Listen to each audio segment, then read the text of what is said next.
recently, so Yeah, you can say that legally and not be a exactly. terrible influence to the younguns. Yeah, exactly.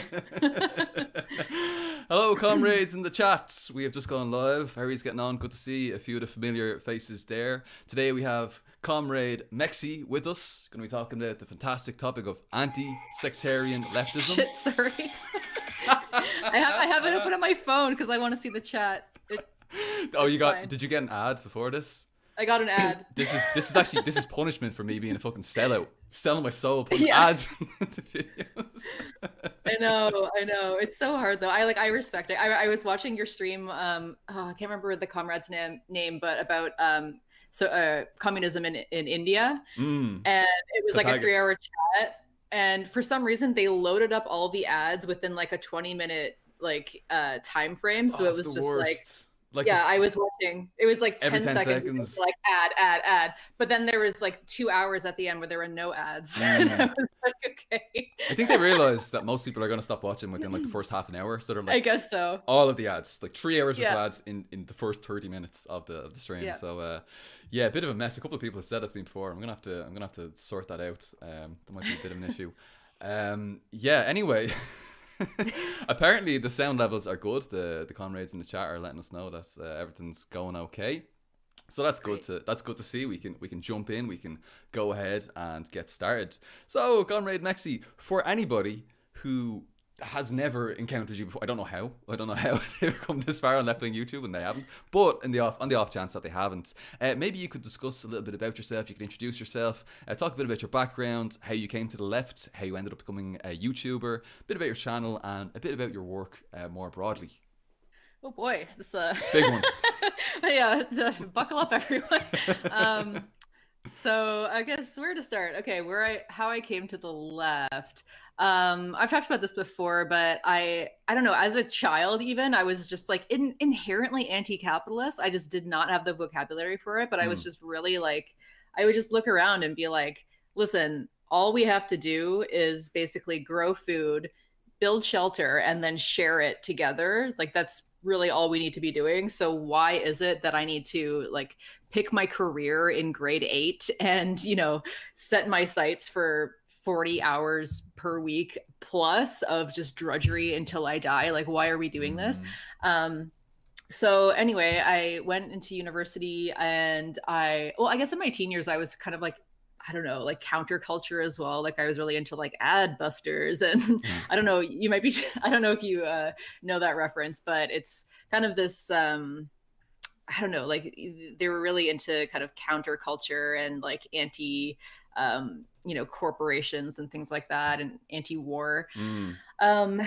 So that I got into university, I took environmental studies, and I mean, there's actually no way that you can go into environmental studies and not come out of it like a comrade. I just don't understand how that's possible because once you start learning about it, it's so clear that you can't get around the fact that it's like colonialism and capitalism are at the root cause of all of our environmental problems. All of them. All of them. Mm-hmm. All of them. So yeah, so then I started to really be like, God damn, like the system is terrible, and I knew it was terrible, and I didn't want to participate in it.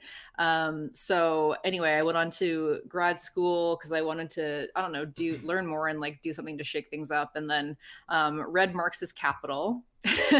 And then I was like, oh yes, like this is it, this is so it.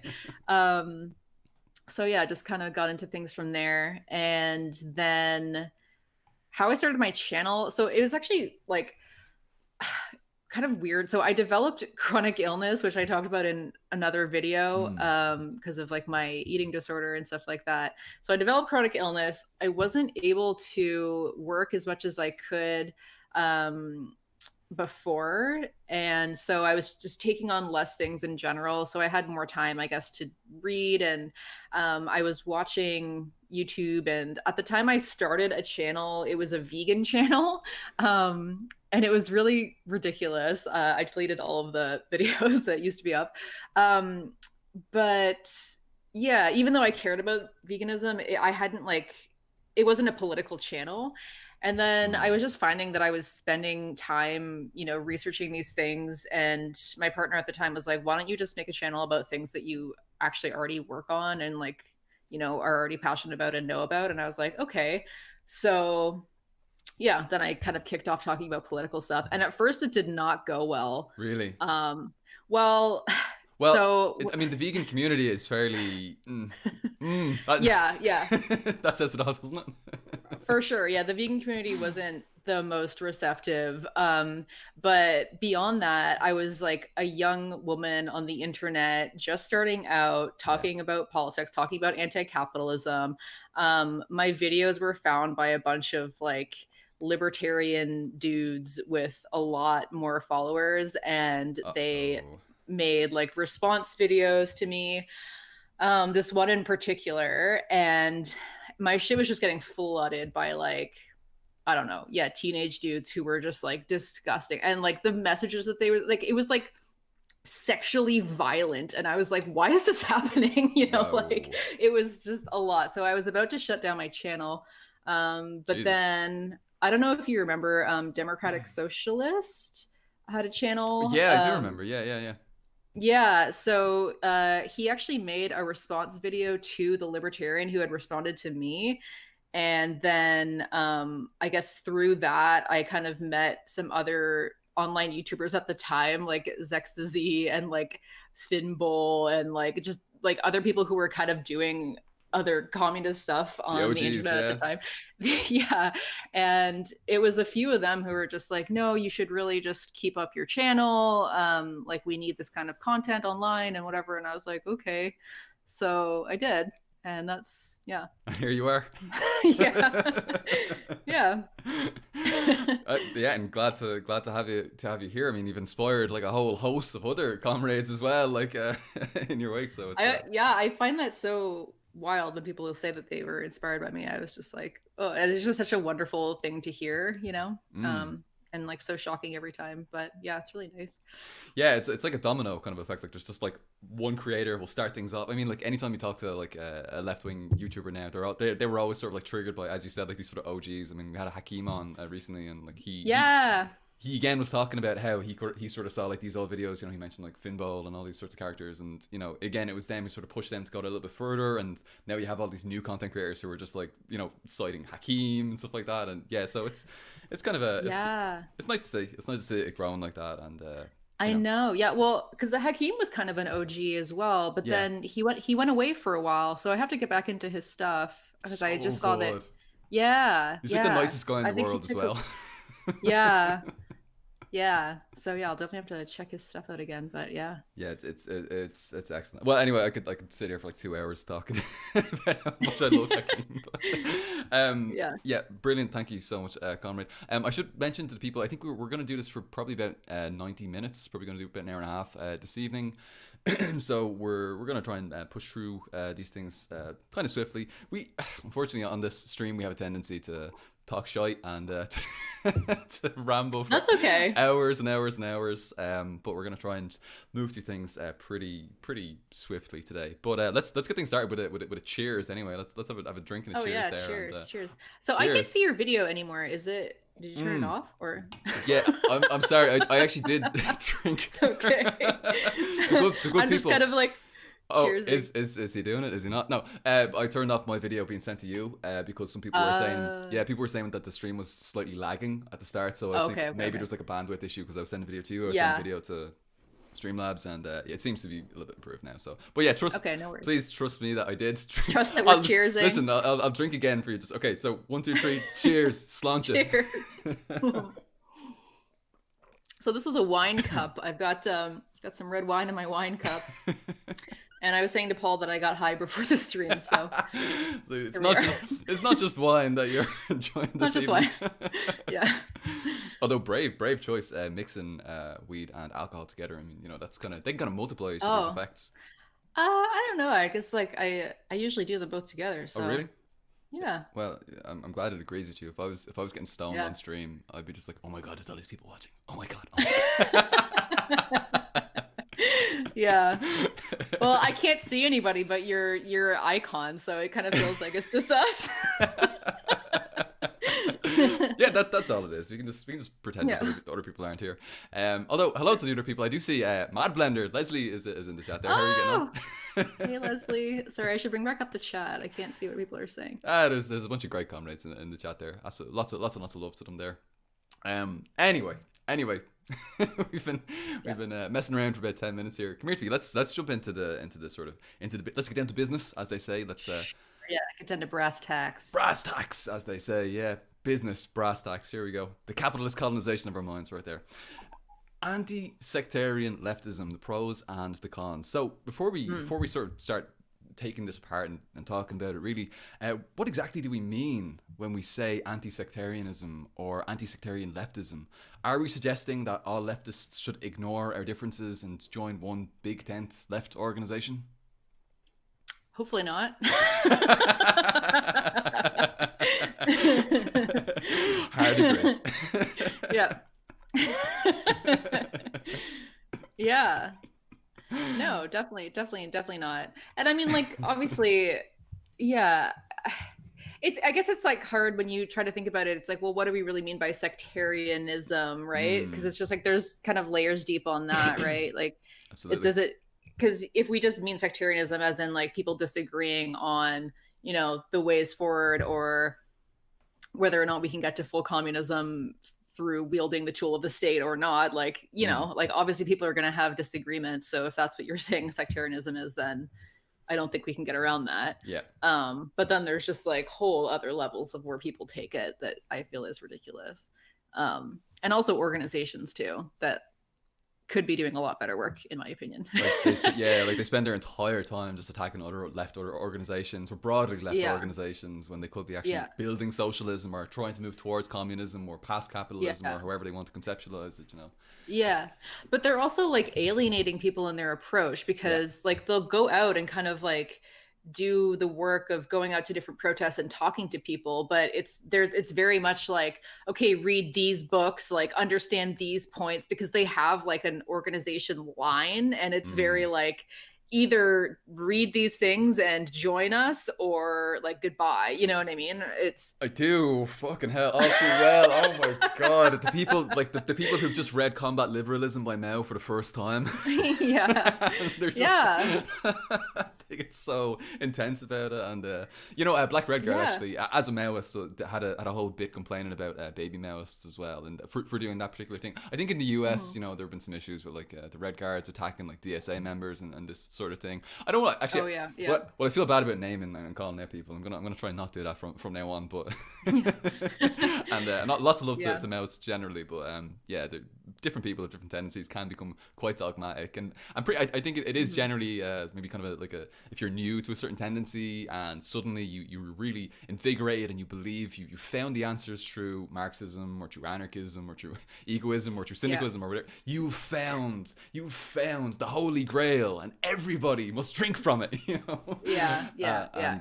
and nothing else will do. So. But the thing is that there's people like I know there's certain organizations in Toronto and like people have been at this for like years and years and years and years, but still like they'll host these like reading groups and people will come and kind of pose questions or kind of maybe disagree or be like, oh, what about if we think about it this way or something, and they'll just be like, no. We're trying to work together. Okay. Yeah, no, it's pretty funny. But I feel like it's almost kind of the same with kind of, like veganism, like militant veganism, like when you first get into it and you're just like, oh my God, this is like, and you go out and you feel so justified and just like shitting on everyone and being like, do not hit, and then you kind of like do a little bit more digging and you're like, oh, I see, like capitalism is making it so that we need to do a bit more here. So no, absolutely. I think once you introduce class into the analysis when it comes to anti-speciesism, it totally changes the game. And it goes from shaming other people and shaming individuals, this very kind of liberal vegan approach, to something that's a little bit more potentially truly transformative than something that's a little bit more surface level, I suppose. Yeah, for sure. Yeah, but you know, I think it's important that we do clarify what we mean when we're talking about like anti-sectarianism or anti-sectarian leftism. You know, and for me, this really isn't about trying to convince leftists of all stripes to join my party or my organization. And of course, many leftists don't want to participate in political parties. You know, it's not about trying to deny the very real existence, excuse me, the real differences that do exist between different tendencies either. You know, rather, for me, it's about encouraging a spirit of cooperation rather than competition amongst leftists to help us achieve our shared goals of transcending capitalism, of fighting fascism, and of course of fighting imperialism. And those are things that we generally will be able to unite around, or at least I hope that we'd be able to. All of us, the broad left, you know, will be able to unite around. You know. Yeah, no, absolutely. Um, I guess we're still kind of in the what is it? I just like it's hard to talk about it without getting into like all of the cons, of like Yeah. sectarianism. Oh yeah, Um, yeah, yeah. Well, but let's return to that a little bit later. Let's come to the cons. okay, Let's go through this like pros and then cons, and then we'll sort of okay, we'll come out of this with like a pretty yeah, yeah, cohesive synthesis. Yes, So dialectical. yes, dialectics, big brain. Yes, yes, It's just swirling brandy in my glass here. yes. Dialectics. Where's my armchair? Hang on. Yeah. Oh, okay. Oh, Jesus Christ. Here we go. This is what happens when you're having drinks or joints or whatever it is for the streams. Anyway, all right. Now let's get down to business. Some people are probably very serious about this question. So, come Yes. to me. What are the positive aspects of anti-sectarian leftism? The pros. What are the pros of anti-sectarianism leftism? Oh, the pros of anti-sectarian Yeah. leftism. Yeah. Okay. Why is anti-sectarianism good? It's good. Okay, so I'm going to answer this question by going off about why sectarianism is bad, or like Go off. go off. I have so many points or so many things to say on this. So let's hopefully I can get my thoughts straight in this kind of high, I'll grab some increasingly drunk popcorn. brain. Yeah. So the first thing, I just kind of wanted to mention like the reason that I never really talk about my tendency. And I think that it's different for you there. And I mean, it is different for you there in Ireland than it is for me here in Canada in terms of like colonialism and settler colonialism. Yeah. But like I'm living in a territory, like I'm already living in nations, like a bunch of different First Nations that I have treaty rights and responsibilities to. Like if I'm committed to that, right, like if we're going to have any kind of socialist, communist, anarchist, whatever revolution here, it wouldn't negate those treaties and rights and responsibilities that I have to the people of this land and the territory that I'm in. So like my own personal tendency at this point for the work that I'm trying to do is almost downright irrelevant, So to spend a lot of time just talking about my own tendency and putting that out there and having battles with other people, it's just like, it's not really even respecting like the territory that I'm in. And like, these nations already have laws governing the territory and how we should interact with each other in the land that are a lot more communistic in general. So it's like for me to try to think that I can come in and be like, well, I'm an ML or I'm an anarchist or I'm a whatever. So this is what's going to happen in your territory now. Like, sit down, little colonized person. Let me tell you. Exactly. And like beyond that, I think that a lot of people need to realize, like, I'm not going to be the vanguard of whatever happens, right? Like in this, where I am in Toronto, Ontario, the vanguard is going to be largely BIPOC people, Black, Indigenous people of color, mostly Indigenous. And we already see that happening, right? Like the people who are actually on the front lines of all the big fights against colonial capitalism and everything, like shutting shit down, literally. Like recently, some Indigenous protesters, like some land defenders, just shut down the railroads all across Canada, just like shut the fucking country down. It's like these are they're the ones who are doing it because they're the most marginalized. Like they obviously get it and they have the most to fight for, and they actually are making headway because they actually have like the legs to stand on to contest like Canada's sovereignty in general. The fact that just the idea that the Canadian capitalist state has legs to stand on or has sovereignty over this area and can determine what happens there and can just force through like capitalist development projects, you know? So they're doing that. And then we saw recently also with like all the BLM protests that was happening in Toronto as well. Like the vanguard of whatever's going to happen is going to be the most oppressed and marginalized in our society. And like, it's our job to do our best to have solidarity with them and like facilitate that. And then also like get other people involved and get them on board, you know? So I just feel like a lot of the talk around tendency, especially like in the US and Canada, is just really like a bunch of like, you know, like, I don't know, like BS. white. Yeah, well, it's just like a bunch. Yeah, it's just like a bunch of people going back and forth talking about shit. But it's like, okay, but there are people who are out there who are fucking living it right now. I actually just posted a whole stream of my thoughts because I went on a walk earlier and I was thinking about like this conversation about tendency and all this stuff. And I was like, no, man, like the revolution has to be lived, you know, like you have to like live it. And there are people out there already who are fucking living it. Absolutely. And so like we need to get on, like they are the vanguard, like they're doing it, like get on board, facilitate that and broaden it, like, you know, build bridges, broaden it and make it bigger, right? So but Mexie, can I ask what about and this is interesting, and this kind of cuts across the different tendencies, whether anarchist, ML, syndicalist, whatever it might be. It kind of cuts across tendencies because there are some people who are very pro decolonization. They very much dealt with the national question, the question of dealing with these nations of people, First Nations, and all these sorts of people, like Indigenous people. They're dealing with the colonial question. But there is also, amongst various different tendencies, people who sort of want to deny that colonial relationship. They sort of want to say, no, all of us are in this together. There's no difference between, you know, a black and a white guy, a black and a white working class person in the United States. It's all the same, you know. There's no difference between someone who's a descendant of the colonizers who came over in the 1600s in Ireland, the plantations, the people who would generally be kind of labelled in the Protestants in the Unionist Loyalist category in Ireland, in the north of Ireland in particular, versus the Indigenous Irish people who would generally be Catholic, Republican, nationalist, and so on and so forth. So there are people who kind of try to deny that, and for me that's a very, very interesting question to navigate, because even like myself as a Marxist-Leninist, I will sometimes bump heads with other Marxist-Leninists over this particular question. And it's sort of, but at the same time, there are anarchists and syndicalists and other people who I would be much more aligned with in this particular struggle. And I think it's very, very interesting. I wonder, have you had this kind of awkward encounter, this kind of experience? Have you bumped heads against these kinds of people, even let's say amongst whatever tendency you might most closely align with? Yeah. Oh, all the time. Yeah. I take shit all the time for talking about decolonization. At all. Like a lot of people get really pissed off if I even use the word settler. Yeah, as if that's like a horrible thing to say.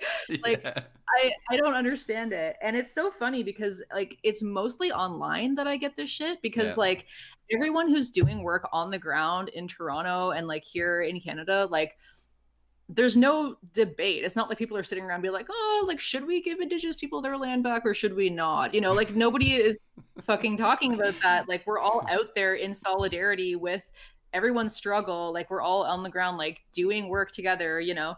And it's just like, of course we care about decolonization, and like, of course we're not going to replicate that. So it's mostly online if I ever try to mention anything, and then people are being like, oh, this is incredibly divisive, and you know, we shouldn't talk about this, and this is just, I don't know. People even say it's identity politics, and it's just like colonialism and capitalism are so intricately bound up. Like you wouldn't have capitalism without colonialism, and you wouldn't have like they're so intricately bound up.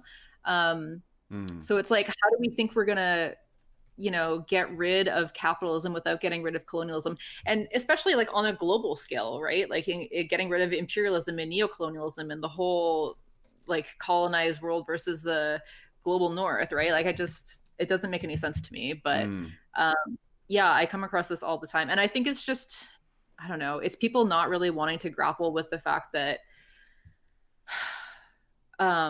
I don't know, like they don't want to grapple with their own privilege, I guess. And they kind of want to maintain certain oppressive systems, that they benefit from, but they want to get rid of capitalism so that they can benefit more materially, but they don't want to think any further than that, you Yeah, know? definitely, definitely. Yeah, no, Yeah. and people do get really, really upset as soon as you say like decolonization, talk with settlers, they'll call you like a Oh lib, my they God. say this or that, and Yeah. it's totally unfounded. Like, I mean, It's so funny. It's so funny to me because again, like all the like the revolutionary like actors who are like getting shit done on the ground here are of course like nobody's sitting there being like, "Oh my God, did you call me a settler?" Oh, like that it's not it's not a thing.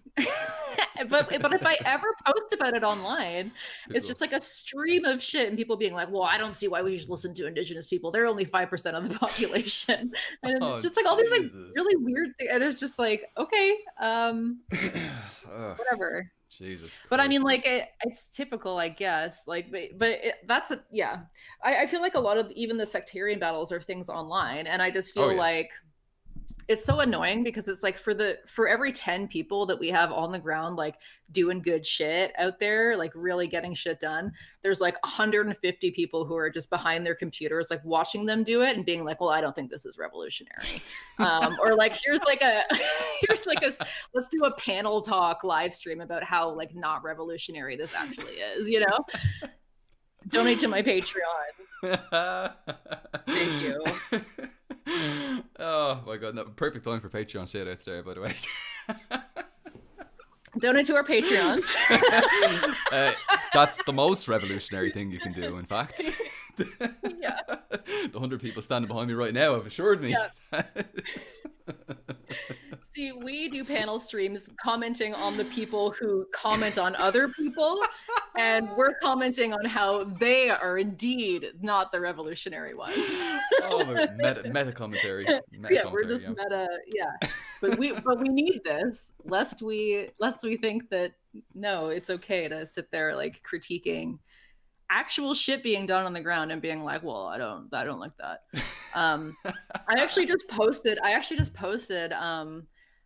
this tweet about how I was like, I really actually want to practice like either joining a cooperative or starting a cooperative or something, like just to get the practice, because I feel like 100,000,000% of us would not actually know how to like own the means of production collectively. I wouldn't. Without yeah, like how do you do that? And because I know people who are part of kind of things like that where it's like a horizontal and like, you know, you're deciding like what hierarchies are just or whatever, and you have all like there's so much that goes into it in terms of like conflict resolution and also like figuring out what needs to be done and how to allocate that and all this other stuff. And it's You just could like just go Stalinist. Have you ever thought about that?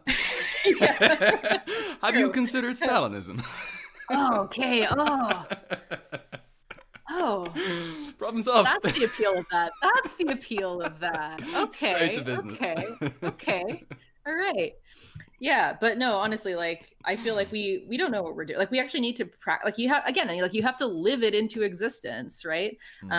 So and for a lot of the time, like you're whatever, you know, I was like whatever sect, like whatever tendency you adhere to, it matters so much less than like the quality of work that you're doing and like the way that you're like living your values into existence in community, you know.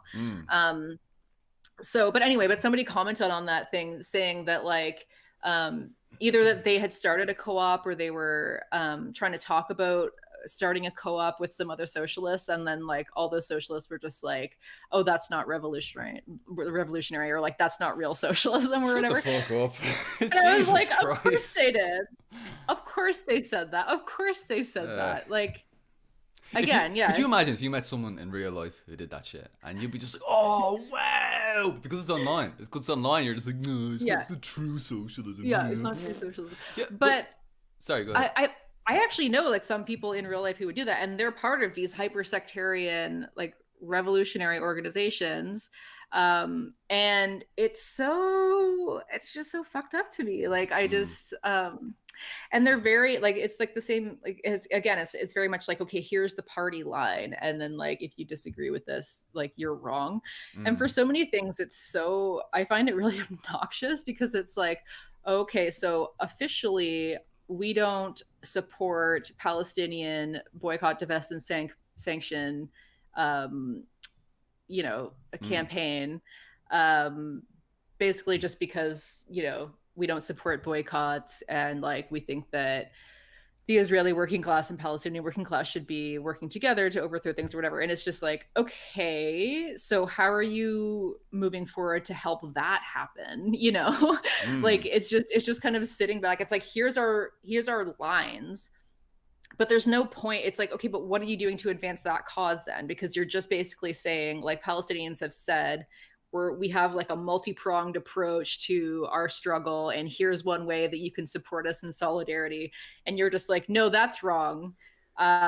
We know the right way. But then again, like a lot of it seems to just be like, okay, well, we have this organization to just like propagandize for our way being the right way, versus like, yeah. Yeah, they're always selling newspapers. And that's it. Well, I've had people. I've had so many people who've said it to me, and it's like, well, what are you, Mr. Armchair? What are you doing? It's like, well, we're educating the masses by selling our newspapers.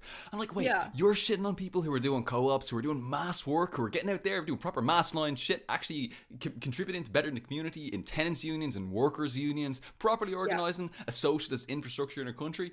And you want to shit on them because you're fucking selling your newspapers and you think that you should be the vanguard? Get the fuck. Get the fuck. I know. Get out of here. No, seriously. It's ridiculous. Seriously. The arrogance. And it's just like the arrogance. And I don't want to shit on like that work necessarily, because it's just like, okay, like some of these organizations are large, and it's like, okay, you are getting propaganda out there to people. Some good newspapers. Some good newspapers. But at the same time, like you're so rigid in like, well, these are our official beliefs. And like, so you're not leaving room for people to be like, okay, like maybe I'm on board with Marxism, but like I disagree on the BDS thing or whatever. You know what I mean? Because it's like, okay, well, here's the thing. And like, I'm sure people like do disagree and join the organization anyway. So it's like, okay, yeah, like you're doing good work in like spreading class consciousness, I guess. But like, in terms of like actually getting shit done on the ground and like kind of living that, like, I don't know if that's really the case. And I find that like the most sectarian, I know you had Catherine on, shout out Catherine if you're in the chat. She was there a little while ago. Comrade Catherine, cool. Fantastic. Comrade hilarious. Catherine. She's so the funny. Hilarious, amazing so Comrade Catherine. Watch that stream, by the way. So funny. Yeah. Get a few drinks in there. She's just wild. I know, she's so good. But no, I think she nailed it on the head. Like it does, I don't want to gender it necessarily, but it does feel like a gendered kind of a thing to be really like, to have that be your focus. Because like I find a lot of the revolutionary organizations that are the most sectarian are dominated mostly by like white guys in their 20s. Yep. And then like a lot of like most of the radical work that's being done that I feel like is actually like making tangible benefits for people, like tenant organizing, like labor organizing, community organizing, like land defense, and like shutting shit down or like building new parallel institutions, that is majority led by like middle-aged women of color. Like it's like racialized moms who are like the most radical out there, like on the front lines getting shit done. And like you don't have to like to be in those spaces, like you just need to show up and like stand in solidarity and like ask what you can do and then do it. Like it doesn't matter that much like what your tendency is, right? And it's like we're not there, like we're not at a point where we're like, oh, okay, like we're this close to revolution, or we're even past the revolution, so we need to yeah, exactly, like we're so far from that. And it's just, again, like thinking of the revolution more as something that you need to live into existence and less as like an event that's going to happen in the future, and then on the other side things will be different, just makes it seem even more and more ridiculous to talk a ton about tendency. And like, yeah, I don't know, I see a lot of shit online where people are just like, MLs always do this, or like anarchists always do this. I saw it in the chat, MLs hate co-ops. I saw it. It was there in the chat. I was like, well, I don't hate co-ops. What are you fucking talking about? And like the people who are posting these things, I'll look at and I'm just like, but you do the same thing that you're posting about. Like you personally do that. So it's like, what, like, why are you singling out like this group of people? It's just like in group, out group, like it's team sports. Yeah. Yeah. It's team sports. And so I think like Catherine was right. Like I rarely ever have conversations about like tendency and like battles about tendency with non-men, like with my other women comrades or like non-men. Like it's mostly, I find, like cis dudes who are just like really invested in this, like, I'm right, you're wrong, like we need to sort out who's right and who's wrong to make sure, like, Let's win. let's decide, like, we got to figure out who's the most revolutionary out of all of us, right? Yeah. And again, like for the work that's like being done on the ground, nobody's sitting there being like, I need to prove to all of you that I am the most revolutionary and your thoughts are less revolutionary because like you have read the wrong book, and like like it's just so ridiculous. So yeah. Yeah, that's basically what I think about that. that was a lot of things. That was a lot of things. I guess That's a lot of things. I just kind of went up. How am I gonna win? How can I win this conversation now? How could I win the conversation? That's exactly it. And it was Catherine again who was talking about. I think it was something else. It was a different stream that maybe I was talking to her personally, but she was talking about like this conference that she went to, and it was like, I guess, revolutionary, and I think it was for like basically all anti-capitalist people to come together and like learn and talk and like maybe strategize and stuff like that. She said the first day of the conference was all women or non-men. I think it was just like non-men. And so she said that day was like really productive. People were really like listening to each other and, you know, showing compassion and like, you know, building networks and thinking of ideas of like how to collaborate and things like that. And then when they opened it up to everyone and basically like brought men in too, it just really devolved into like MLs fighting with the trots, fighting with the anarchists, fighting like, you know, like people just kind of yelling over each other about, you know, what's the best way and whatever. And it just became like really not productive at all, because then people like didn't want to work together, or they didn't want to think about like concrete things to do like here and now on the ground, you know? And so again, it's like, that doesn't mean that like all men are like that or whatever. I'm just saying like, it seems to be more of like a patriarchal or kind of like a toxically masculine trap to fall into, to really spend your time like prioritizing that as opposed to, I don't know, moving forward. And then if you even think about like the different tendencies, right? Like we're all working towards communism. So like we all want that like stateless, classless society. I hope. I fucking hope so. Yeah. Jesus. I fucking hope. So it's like the main difference is just whether or not you think that the state can be wielded as a tool to get us there, right? Or if the state as something that like grew out, formed like with capitalism, like if that can be wielded or not. So it's like that's the main argument, but I feel like so many things get misconstrued about like, yeah, people will be like, oh, MLs are this or anarchists are this, but it's like actually if you dig into it, like we actually just want really the same things. It's just like there's this kind of one thing about like how to wield the state. And it's also kind of ridiculous because it's like, well, obviously any kind of revolution that we have is going to have to like do both. Like you're going to have to attack the structures from the top down, but you're also going to have people out there like living it into existence through mutual aid and like all the rest. So to try and like separate them, or to think that like certain groups are like the real proletarians or whatever, like all of like proletarian history is our history, you know? Like hell yeah. Like it doesn't matter if it's like Rojava or Cuba or whatever, like all of that is proletarian history, and like proletarian like revolutions and like coming together in different ways to form something new. So I don't know. So no, it's a really good point. Well, you know, it's a really good point because once we put it into practice, I mean, a lot of this is, as you said, it's very online. Once you talk to somebody, if you thought whether once you talk to someone, like whether they're a social democrat or an anarchist or a Marxist-Leninist or a Maoist or a syndicalist, you talk to them about the Black Panther Party and you talk to them about how they had like the police to police thing, you know. You can so the people's armies that were actually going around and patrolling, you know, that like in one hand they had a gun, the other hand they had like the law book, you know, and they were checking and making sure that these young black men weren't being locked up or abused and harassed unjustly, you know. everybody's like, Yeah. that's fucking great. So an Yeah. ML will say, well, that's the state. That's us creating a new military, like a proletarian army, a proletarian police force, or whatever. And then an anarchist could just say, well, that's like a movement. That's like a movement or something like that. So a Yeah. lot of it just comes down to this kind of strange semantic Yeah. Yeah. debate, and you end up at this sort of ridiculous impasse, which doesn't have any real world practical implications. We actually want the same thing, and we're actually kind of pretty much doing the same things. And Yeah. unless someone actually says no, the Black Panther Party shouldn't have had policing the police, or whatever they want to call it. I suppose them are probably of a different vintage politically. Right. But most people, I think, would probably agree that was pretty much necessary, and we should be implementing that kind of thing. Yeah. No, absolutely. I'm glad you brought that up. Like, I think a lot of it is actually semantic when you dig down into it. And that's why I think there's a real problem with it, especially online, because it becomes team sports. Like, it becomes like, well, this is my team. I believe in it. And this is the way things are and the way that they should be. And like, not even realizing that it's like, okay, but the other team, like, what are you even talking about? Yeah. And I'll see like a lot of posts from people who are like, I've just been seeing them recently about people who are like, I was once an anarchist, but now I'm an MLM, and I've realized that like MLM is really the way to go.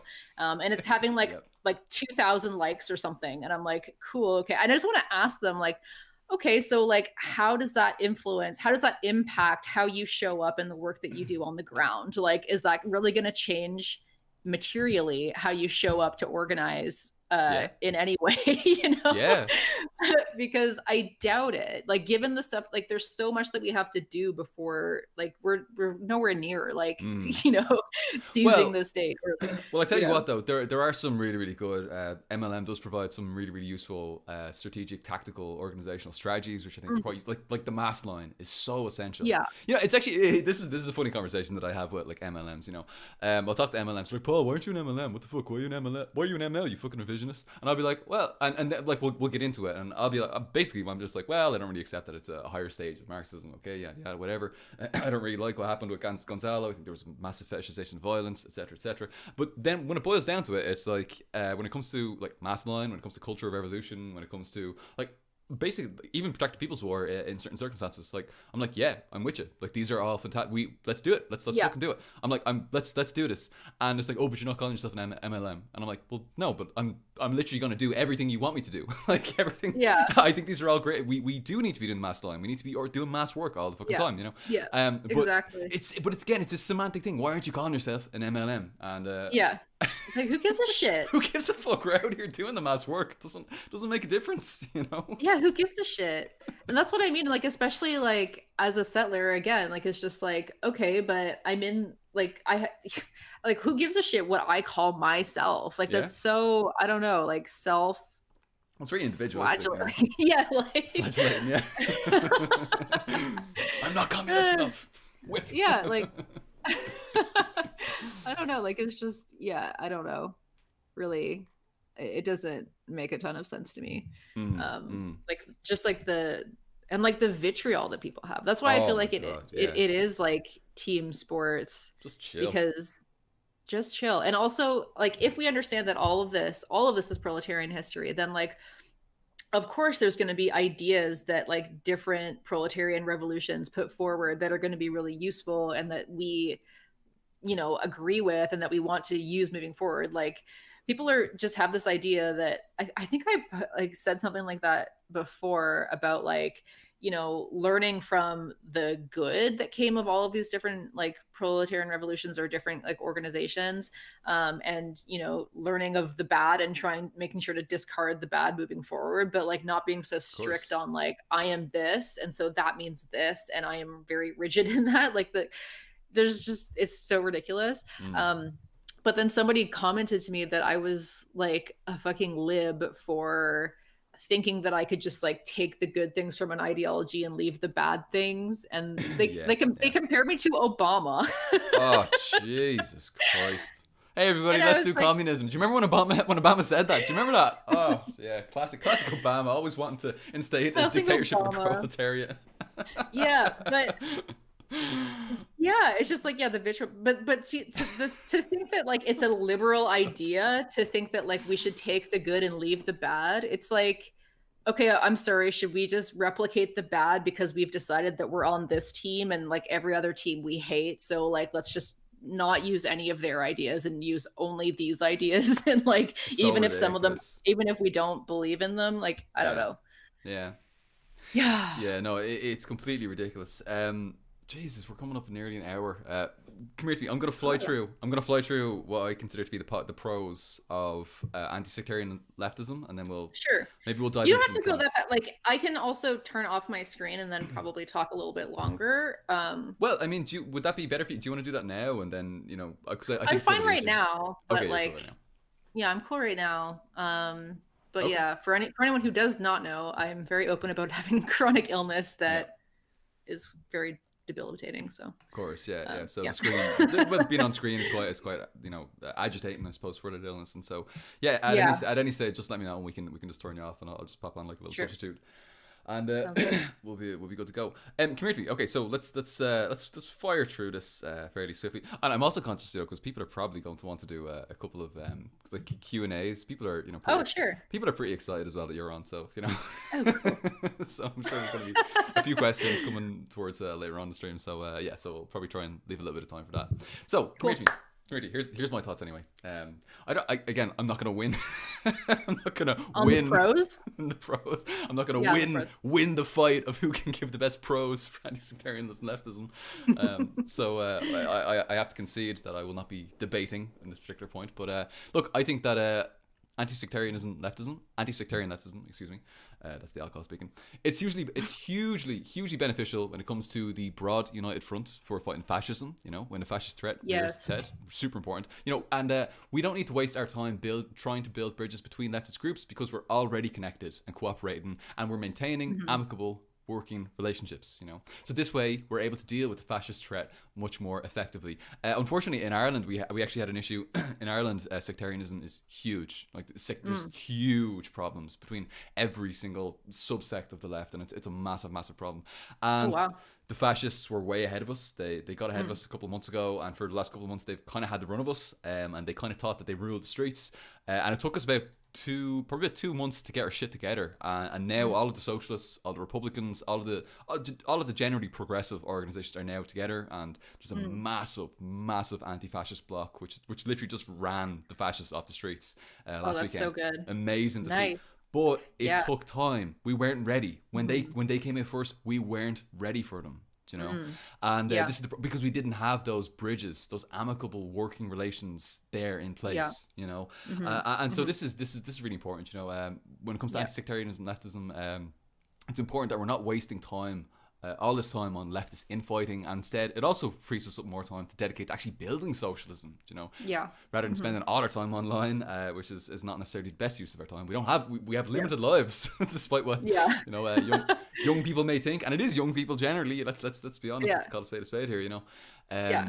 But another thing, which may be a little bit opportunistic in the sort of popular sense of the term, there, being anti-sectarian with your leftism, it does help us reach a much larger audience who will hear our Yes. messages, and they'll judge the Yeah. messages based on their content rather Yes.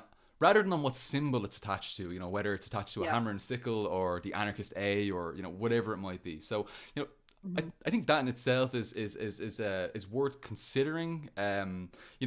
Because as we all know, like the first conversation that you have to someone, you don't say to them, "How are you getting on? My name's Paul. I'm a communist." That's not the first thing that you say. Yeah. And specifically, I'm a Marxist Leninist. Oh, Jesus Don't get me Christ. confused with the Trots or the MLMs. Just don't even. No, they're the Like- bad ones. But Yeah, I'm the good one. yeah, Oh, yeah. no, it's the worst. Hey, come here to me. Yeah. Stalin did nothing wrong. Yeah.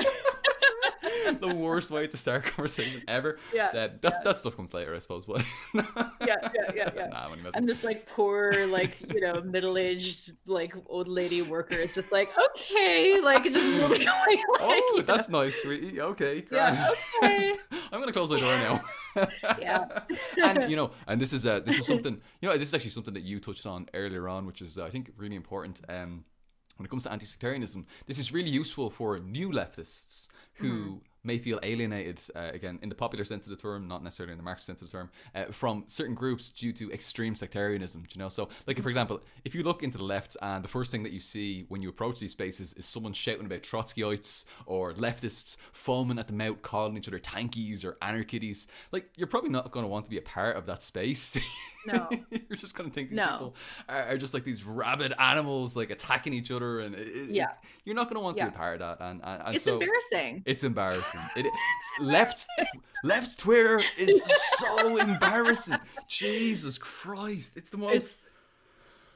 Yeah. And this is, we're just talking about infight. We haven't even talked about the fucking incest discourse or the fucking. We haven't even gotten started on that shit. Oh my god, yeah. Left Twitter is so toxic. Just, I'm sorry, it's a new leftist. Oh, it's so bad. I know. But no, like, yeah, like a example of that, like, so I had Richard Wolff on the stream recently, and I got people commenting, being like, why the hell are you having Richard Wolff on? He's a tanky. And I was like... And then the tankies are like, he's a revisionist, man. Yeah. I was just like, I'm sorry, is Richard Wolff a tanky now? And then, yeah, the tankies are just like, he's advocating for, like, market socialism. That's bullshit, whatever. And I'm just like, yeah, you don't have to agree with, like, literally everything the man says to, like, still get something and, like, learn from him. Yeah, exactly. And it's exactly what we talked about earlier on. It's this kind of dogmatism that is particularly characteristic of young men, you know, filled up with testosterone and really ready to fight and all. You know, lad, just fucking sit down. Just take a seat and listen for a while. You might learn something, like, you know. Exactly. Yeah, it's like you have to have the you might not. But, like, have the humility to consider that, like, other people can be your teacher, you know, that, like, you're not the teacher in every situation. This is it. Well, this is it, exactly. And this kind of anti-sectarian approach is super important. You know, it can help us all to grow and develop ideologically as we continue to listen and to engage with people of differing ideologies to our own. You know, we're not necessarily just in the echo chamber where people are reinforcing our own particular views, and, you know, we can actually challenge ourselves, and that forces us to grow when we're confronted with new information. And so, like, even just from an individualistic level, it's better for yourself, you know, it's better individually for ourselves, you know. And yeah, absolutely, I think it's super important. And the last thing I will say, in terms of the benefits of the pros of anti-sectarianism, is that it's useful for making friends. Yes. And okay, all right, I know that the hardcores are like, why does that matter? Friends do not matter. Exactly. Communism matters. Well, look, no, but like that is ridiculous, though. To think that, like, we're gonna build a revolution, but, like, not build any, like, meaningful relationships amongst ourselves. You know what I mean? Like, Adrienne Marie Brown talks about this all the time. Like, there's this idea that if we just get, like, a bunch of people in the room, then, like, we'll win. But then again, like, the day after revolution, like, we don't even like each other. Like, we have no, like, commitments to each other, or, like, you know what I mean? It's just like, no, you actually need to build relationships and, like, live those into existence. You need to nurture these friendships and relationships and make them the best they can possibly be. Because, look, historically there have been tensions among people from various ideological groupings or sects which have escalated and led them to doing horrific things to each other. You know, we've all heard of the feuds between MLs and anarchists historically, and look, we can't have that shite happening again, you know. No. Maintaining friendly, working relationships across left tendencies is going to help us avoid those kinds of situations arising ever again. And we don't want them to ever happen again. And that's really, really important. We can't have that stuff happening again. No, of course not. Yeah. And it's like, you don't have to be best friends with all of your comrades. Like, you don't have to be best friends to be able to be comrades with somebody. But, like, yeah, to think that, like, we're going to really get there. I feel like honestly, we need to actually focus more on, like, building community and networks, like, among people that we can trust and, like, develop. Like, Adrienne Marie Brown again says, like, move at the speed of trust, right? Like, if you're just, like, I don't know, trying to get everyone together, like, maybe tactically you'll be able to get enough, like, critical mass to overthrow something, but then, like, what are you building together? Yeah. You know? Yeah, absolutely. I don't know. Yeah. Yeah, no, absolutely, 100% agree. What are you building together, and is it worth it? Yeah. All right, so let's go for it. Let's dive it. It's already we're an hour into it. let's dive into the negatives now. So what are the negative aspects of anti-sectarianism? I keep saying anti-sectarianism, anti-sectarian leftism to be more precise. What are the cons? Anti-sectarian leftism. None. I'm trying to think.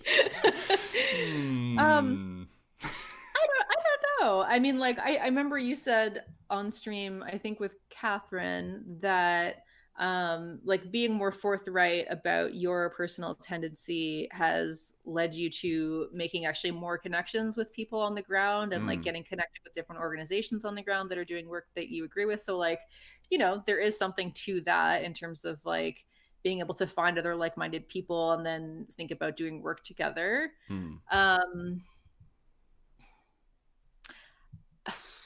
I don't know. I mean, like, Response is amazing. I'm thinking.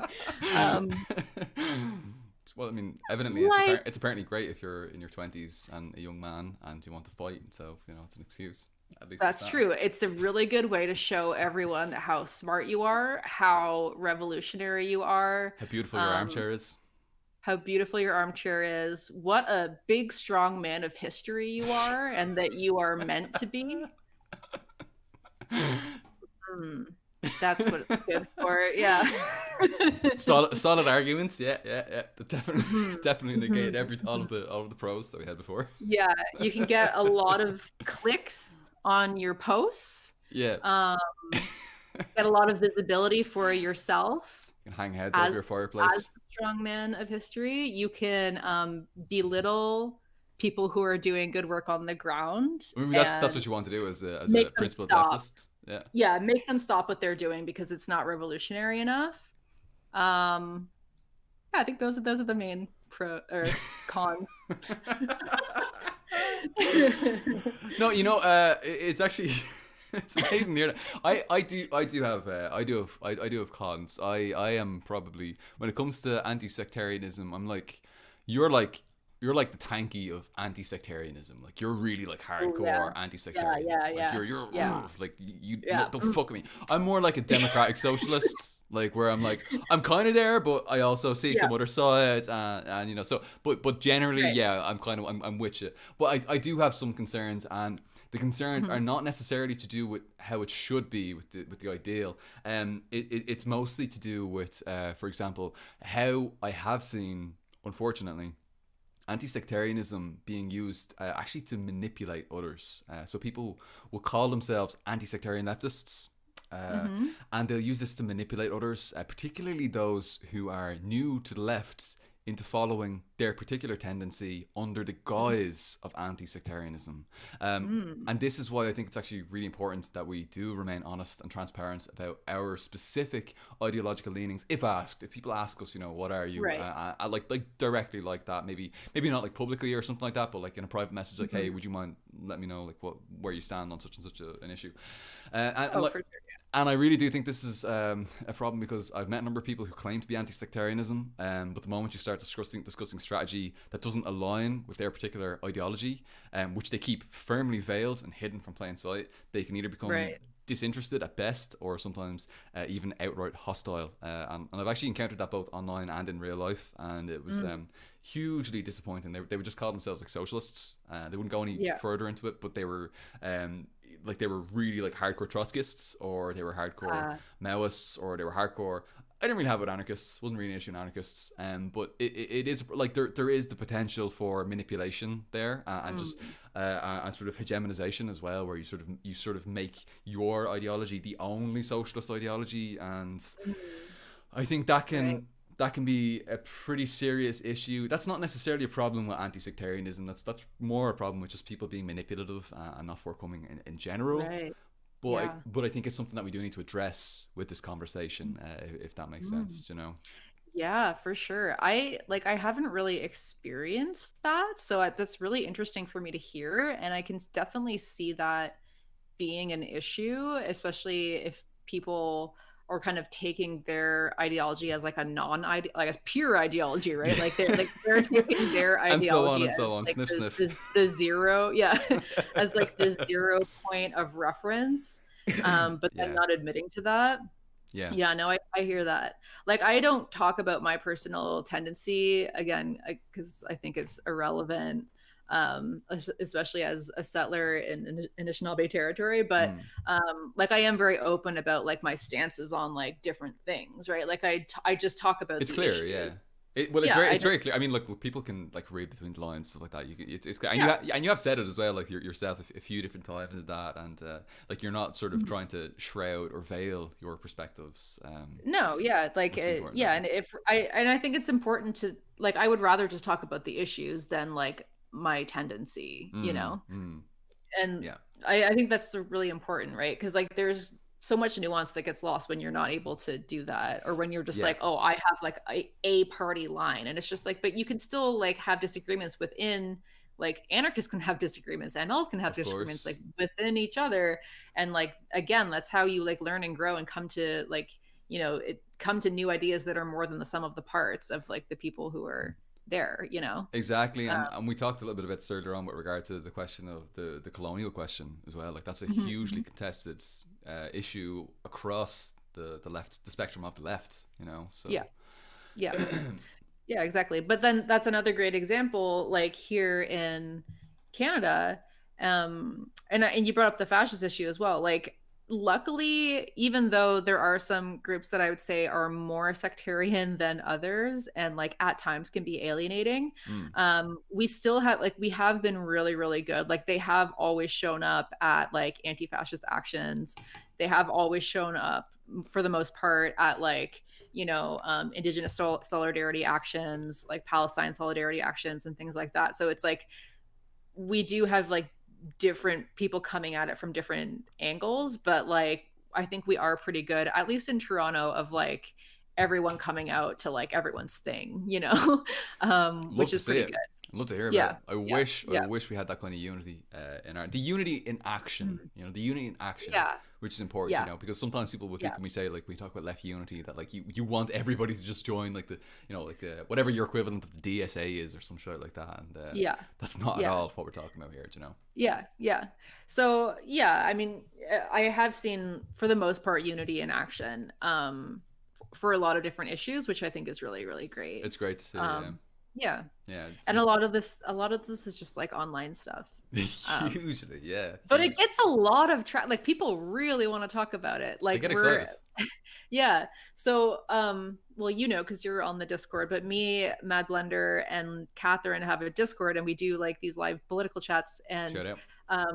yeah, shout out. So the next one we were talking about doing, we were either going to talk about like the election and like electoralism and how people are feeling like as leftists about how a lot of the stuff is being talked about and like all the vote shaming that's going on and like whatever. And we thought that people would be more interested in that, Mm. um, because like the election is coming up so quickly and like I don't know, there's like a ton of leftists just being like shamed left and right for like not voting or voting third party or for like Yeah. whatever.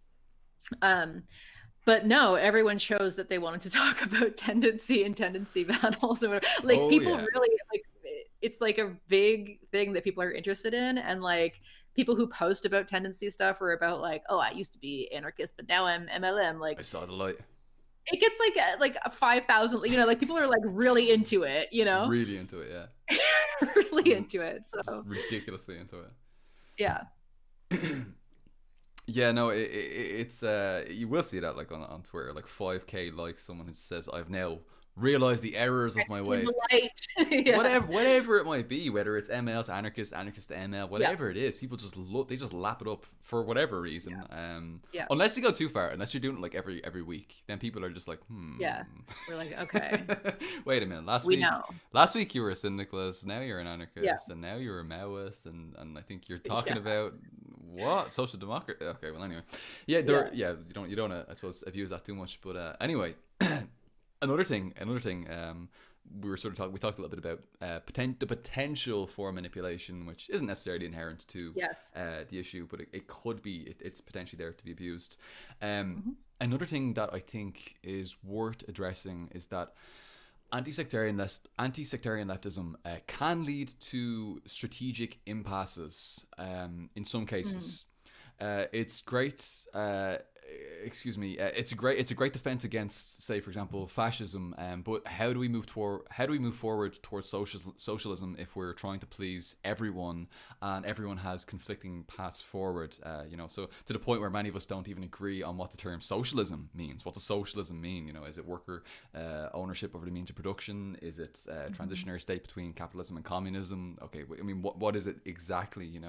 And this is more so an issue, and it's actually, this is kind of something where we kind of already ruled this out, but this is especially prevalent in big tent leftist groupings, where you may have some people who may want to get to work on anarchist organizing, decentralized organizing, and others who want to get to work on Marxist-Leninist organizing, a little bit more top-down.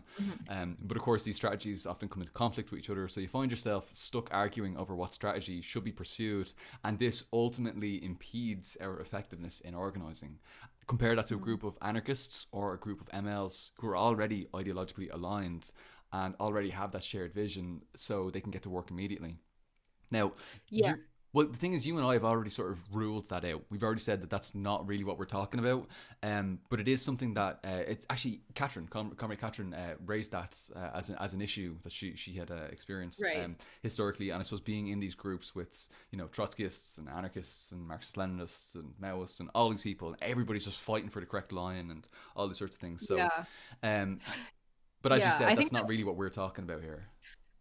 Well, I mean, I think that is an important thing to bring up. I just think that, I mean, like maybe the idea of like a big tent organization, you'd have to be very specific about what you're trying to accomplish together and what you're not trying to accomplish together. Because if you're trying to accomplish like a revolution into socialism or communism, then like, it's probably going to be difficult. But to me, I think like the idea, I don't mind that like some people think that we need to be organizing from the top down, and like they're focusing on organizing to like attack the state or like take the state, and other people are thinking about like, no, we need to build like parallel institutions and like build things from the ground up and whatever. Like I'm kind of more aligned with like what I want to do with my time is like build from the ground up. So like that's where I kind of want to focus my energy, but like I recognize that we need both, like we need people attacking the systems from the top down, and we also need the people like building up the new institutions and like building up the new society from the ground up, so that we have something there like when things fall. So like I don't know, like I don't even think that's necessarily a bad thing, or that like people working on these two different like angles is gonna like diminish our ability to transition into socialism or communism or whatever. You know what I mean? I do. I mean, really, what we're talking about kind of is the united front, the broad united front versus the actual organizations. In our actual organizations, of course, we have different strategies. Of course, we have different ideas of how we want to move forward. And I think people might get trapped if they're only in that broad united front, and then you're going to be arguing over this and that, and then you're going to probably have some difficulties. But again, as you said, as we've sort of been talking about, this isn't necessarily an issue with like anti-sectarianism. This is more just a problem with strategy and people not really understanding what the purpose of a specific organization is. I've experienced this in real life a number of times. For example, after the campaign to repeal the Eighth Amendment in Ireland to legalise abortion in Ireland in I think it was 2017.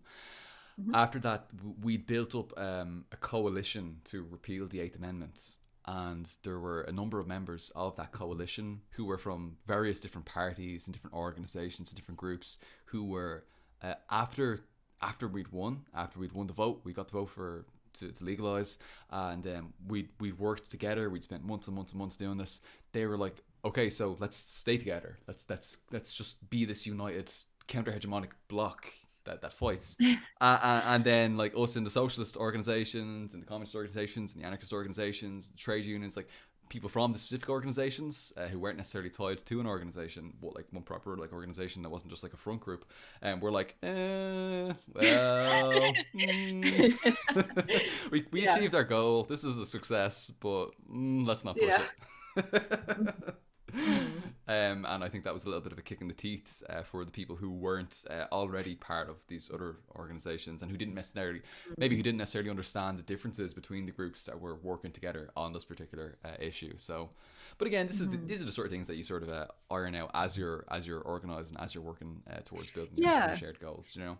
Yeah, well, that's what I kind of mean about like the revolution must be lived. Like we can sit back and talk about how we might have problems here and there or whatever, but really it's like you just have to live it basically and like figure out on the ground like what can we realistically and practically collaborate on and what can we achieve together and maybe what can't we, or like how are we going to move forward, like and it's so context specific, so it's like yeah, like we can quibble about like different things that we disagree on and whatever. But when there's work to be done, it's just like, okay, how do we come together and do it? And if we don't agree on what work needs to be done, then okay, now we split and you do this work and you do that work. But I don't think it's like, I think we need all the work. Of course. We need like all the work that's being done. So 100%. Yeah. Absolutely. The last con that I had. Sorry to the people who were viewing the stream. I just caught a little bit of dust that was floating through the air there. I want to get rid of it. That must have looked very sorry. strange. Yeah, sorry about my bangs. Also, my bangs are always a problem. Your bangs. Let me pull up the video. Let me see. Oh, you can't see. They're always like falling in my eyes, and I. Oh my god, such a problem. That's such a problem. How did you come on stream? People comment on it all the time. People comment on it all the time. But no, I guess it's just annoying that I keep doing this all the time. But yeah, the reason why it's like even worse now is because of COVID. I haven't been able to get a haircut in like, 9 months. Like how long has it been? It's been like a really long time. Well, I'm a master hair cutter. I could help you. I keep cutting my own, but like usually my bangs, like they need to be dyed to be able to push over. Like so right now they're all just kind of like in my eyes. So this is COVID. This is COVID's doing. This is the real tragedy of COVID. Yeah. The deaths are kind of secondary. I mean, it's not... I know you're gonna comment on it, so that's why. Oh my god! Look at all these comments in the chat. People talking about Mexie's bangs. Jesus You'd Christ. be surprised how many freaking comments I get about my bangs. Let's end the stream here. That's enough. You yeah, exactly. You monsters in the chat. You know what is weird?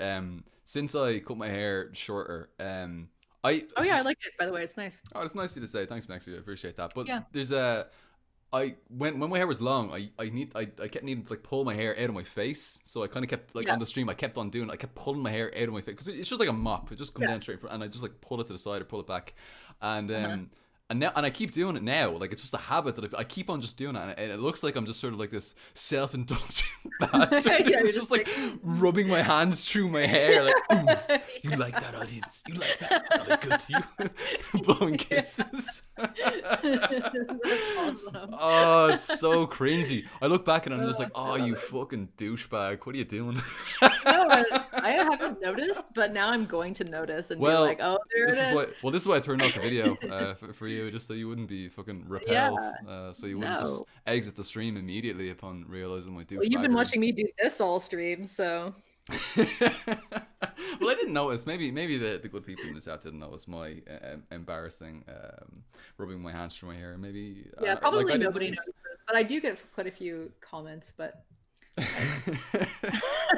well, I think it's strange if you're a person with hair. People like to comment on your hair. It's a very strange thing that I've noticed. People are saying hair stream in the chat there. Totally. They just keep talking about hair. It's so strange. It's so strange. Yeah. But I mean, also, like, I don't know if you get this. Like, do you get this as a man on YouTube? Like, people, like, so many people comment on my appearance, like, really? All the time. Probably not as much. All the time. Like, my last stream that I had with Richard Wolff, I didn't think that I looked, like, good at all. I was just kind of, like, sitting there, like, nodding and, like, whatever. And what, like, it was just nothing. And people were just like, you fucking Jesus looking hairy smelly hippie, get the fuck off the stream. That's what they were saying to you. I know, I totally know how it is. Like, I can really relate. Yeah. You fucking God, hairy, what a problem. you What a hairy problem. bastard. Get the fuck Yeah. off YouTube. That's exactly it. I tell you Yeah. what, Mexie, I actually stopped doing video for my when I was doing sort of video essay stuff. When I was doing less streams and I was just doing more like the video essay kind of, I was writing things. I actually stopped doing video because people kept on talking about me being this fucking hippie looking piece of shit. Really? Oh my God. So much, and I was just like, all right, well, I want people to focus on the content of the video rather than focusing on what the fuck I look like. So That is so funny. Oh, that's so interesting to hear because I always wonder if like men also get that, you know what I mean? Because like Yeah. it's like so many people commenting on my appearance or like yeah, about like how amazingly beautiful I am, but like blah blah like just all this weird stuff. Yeah. Look at you. And I'm just like People aren't calling you an ugly Irish bastard. Look at you. but they're like really weird comments too. But anyway, it's invasive though. Yeah. It's interesting that you're getting that kind of stuff too, but like just from a negative perspective. I mean, I get negative comments about my appearance too, but like that's interesting. And also, I loved your long hair. That sucks that people are like, "Oh, you hippie," like whatever. Well, your long hair was so cool. Oh, thanks. Well, I tell you what, in Ireland, it's not as common as it will be in other countries. In Ireland, and actually, especially with like revolutionary groups, I mean, historically, like Republicans, Irish Republicans, which is kind of the revolutionary tradition in Ireland, the anti-colonial, anti-imperialist sort of struggle historically. It was kind of a mark of rebellion when you would like shave your head as short as possibly be. You were kind of separating yourself from the sort of the bourgeois English ruling classes who had these luxurious locks. You were like, fuck you, I'm ready for war. Shave it off, let's go. Wigs. Or wigs, yeah. And actually that tradition has very much lived on in Ireland, and so we like most people in Ireland would have very, very, very short, very cropped kind of haircuts. So it's a little bit unusual. Even the length I would have like right now would be considered quite long by Irish standards. You know, for men in Ireland. You know, so especially like among like Republican left-wing socialists, working class areas, it's kind of strange. You do get looks. People will look at you just for having a bit of hair. Yeah, so but it's just a different context. If I went to a different country, if I go on holidays, it's just like normal or whatever. Like nobody cares. Oh yeah. If you're in Toronto, everyone would be like, "Damn, that's hot!" Like man bun, oh nice. Shit! I gotta go to Toronto. Yeah, it's very in. That's why I'm like, your long hair is so cool. Like, shit! Missed opportunity. Yeah. Well, anyway, okay, hang on. Well, all right, I'll get the man bun going and head to Toronto next year. No. Yeah. Get the man bun. Yeah. Anyway, I'll start up a yoga studio. Yeah. Anyway, no, that's interesting and shitty that happened, and then you stopped going on stream. Why did we end up? How did we get here, Mexie? I don't know. I think I did a detour on my bangs What's the matter with us? They were in my eye. Your bangs are grand. The hair is grand. People need to care less about hair. I think that's what. And just appearance in general. Appearance, like, Jesus Christ! I really wish people would just shut the fuck up talking about other people's appearance. Just like, unless people specifically ask you, like, hey, what you think or something like that, you know, just shut the fuck up. I don't want to hear what you think about what I look like or what someone else looks like. Just shut the fuck up. Who cares? Who cares? Exactly. Yeah. Okay, I'm gonna give you the last one. Now this is a spicy one. Are you ready? Yeah. So this is a con. This is a con. This is this is against anti-sectarianism. I'm probably a little bit more relevant to specifically the Irish context, but it will link in. But it will link in very much with what we were talking about earlier on. So sidebar. Please. You should come on my podcast to talk about like Irish republicanism and fucking yes. Okay. You know, I didn't think it would be interesting. I was like, why would the Vegan Vanguard podcast like me to have me coming on talking about Irish republicanism? People don't listen to this to hear about James Connolly and Irish Marxism and stuff. Why? But okay, I mean, if you want me to come on and talk about, I'd absolutely love to. I love talking about Irish socialist republicanism, to be specific. Yeah, we talk about everything to do with like proletarian history and everything on the Vegan Vanguard. So all right, let's make it happen. We're gonna make that happen. It's gonna be fucking beautiful. It's gonna be absolutely amazing. Nice. Okay. Let's dive in. This is a big one, but again, very relevant to the Irish context in particular. Look, sometimes if we take on this perspective of being anti-sectarian, we may find ourselves having to tolerate entirely incorrect positions for the sake of anti-sectarianism. Okay. sometimes harmfully incorrect positions. For example, and I'll give you. We can actually talk about some more examples of this afterwards. Mm-hmm. You know, for example, we might talk about, for example, tolerating, like, I don't know, let's say people who are like Marxist-Leninists, but they have very reactionary social views. They're anti-LGBTQ plus or something like that. Or, you know, this is one example in the international context. You know, Yes. how do we tolerate that kind of stuff? But that's that's not what I want to talk about mostly. What I mostly want to talk about here is an example of, let's say, for example, a Marxist-Leninist position on nationalism and the national question, which is a little bit more nuanced than an overly simplistic nationalism bad, that doesn't take colonial relations into account, Mm-hmm. that many others on the left will conclude. And, you know, we have talked a little bit about this with regard to like settlers and the colonialism and all these sorts of things. Really what I'm referring to is Marxism and the national question, what a nation means, left nationalism, the national liberation struggles, and so on and so forth. So, Yeah. for example, I've seen Mm-hmm. people calling left nationalists, like, for example, Irish Republicans, fascists as a result of this incorrect ideology. I've seen British Marxists, YouTubers, and I'm going to put Marxist in massive quotation marks there, Mm-hmm. Marxist YouTubers, Brits, telling their followers specifically, to treat young Marxist-Leninist Irish Republican socialists the exact same way we treat fascists. How how could I remain anti-sectarianism when my comrades? How could I remain anti-sectarian when my comrades in the Irish national liberation struggle are having violence incited against them by these pseudo-Marxists in the imperialist core? It's not Mm-hmm. dissimilar to white Marxists in the United States opposing black Yeah. nationalism or opposing decolonization, the Yeah. colonizers opposing the colonized. Yes. And look, likewise, as an anti-imperialist, I could never ever support anyone upholding imperialist ideology, like, for Yeah. example, British loyalism or British unionism. These are the justifying ideologies of imperialism. Yes. And and unfortunately, there have been communist organizations, specifically communist organizations in Ireland and Britain, that do hold up. They do uphold imperialist ideology of unionism and loyalism. So after 800 years of colonial oppression and many more of semi-colonial oppression and imperialist exploitation, all I can say is absolutely fuck that ideology. When Yeah. it when it comes to anarchism versus Marxism, I'm all about the anti-sectarianism. When it comes to Yeah. republicanism versus monarchism, national liberation versus imperialism, Yeah. decolonization versus colonization, Yeah. I'm afraid, comrade, I have to be extremely partisan, true and Yes. true, on that particular issue. Yeah. There was a lot Well, yeah, there. just thank you. Thank you for saying that. I agree with absolutely everything that you're saying there. And yeah, it really is similar to people just being like, "Oh yeah, black nationalism is fascism." Or Yeah, like, exactly. like, Fuck what the that. actual fuck are you talking about? Get the fuck Um out. What are you and talking like about?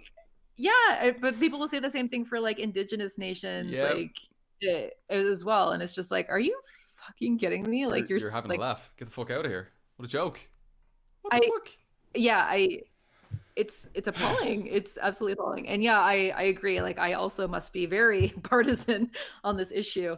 And I am, and it gets me in a lot of shit because a lot of people don't want to hear it. Yeah, they People really don't. from the imperial core, people from the imperial core who think of themselves as leftists don't want to hear it. Because they don't want to grapple with it, you know? So Exactly. yeah, and actually, like I made a video about patriotism, and I was very specific to call it patriotism and not nationalism because Mm. I didn't want it to be like I'm shitting on like, you know, people's nationalism, like fighting colonialism or imperialism.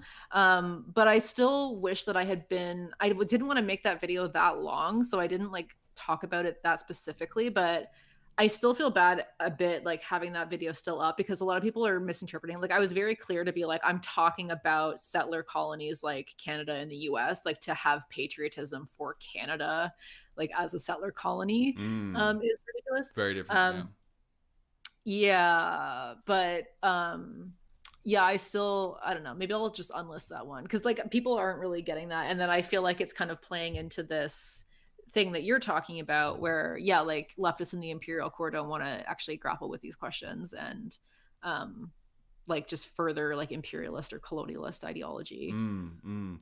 Well, you know, it is interesting. The like people, and unfortunately, it often comes down to an individual basis where someone will say, "Oh, well, okay, patriotism's good, nationalism's bad," or vice versa.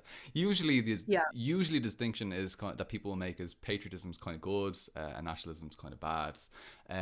But we can't really leave this up to an individual, like a case by case, individual by individual basis, because unfortunately both of those terms kind of are synonyms generally, and we do need to understand exactly what we mean when we say them. Yeah. And the difficult thing about approaching this topic of nationalism and anti-colonial struggle, national liberation struggle, all these kinds of things, is that the people who've written the most about it are often the people that people really don't want to read. The people who have the best takes on it are Stalin. Stop there. Yeah. So, hey, everybody, go read Stalin. Mao and Engels. And, of course, I can never, ever be remiss. I have to, of course, say James Connolly. James Connolly, the Irish Socialist Republican, you know, a great Marxist, criminally underrated Marxist. You know, they have really given us those four have really given us the answers to dealing with the national question.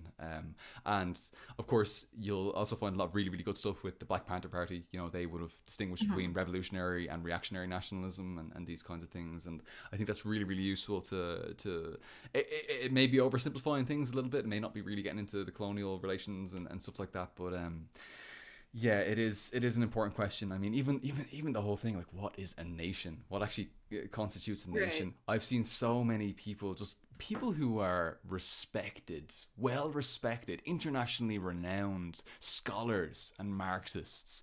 I'll give you an example. Paul Cockshott is another one. Paul Cockshott is. Oh. Have you heard? Best name ever. Yep.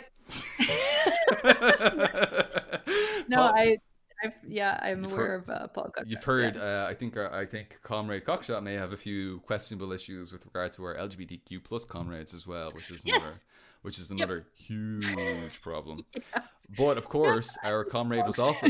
Well, I'll tell you why I hated this comrade was because this comrade was in a communist party, a communist organization that was unionist, that was, you know, very much in line with loyalism. That is to say, for people who don't know, that is to say, they were aligned with the United Kingdom.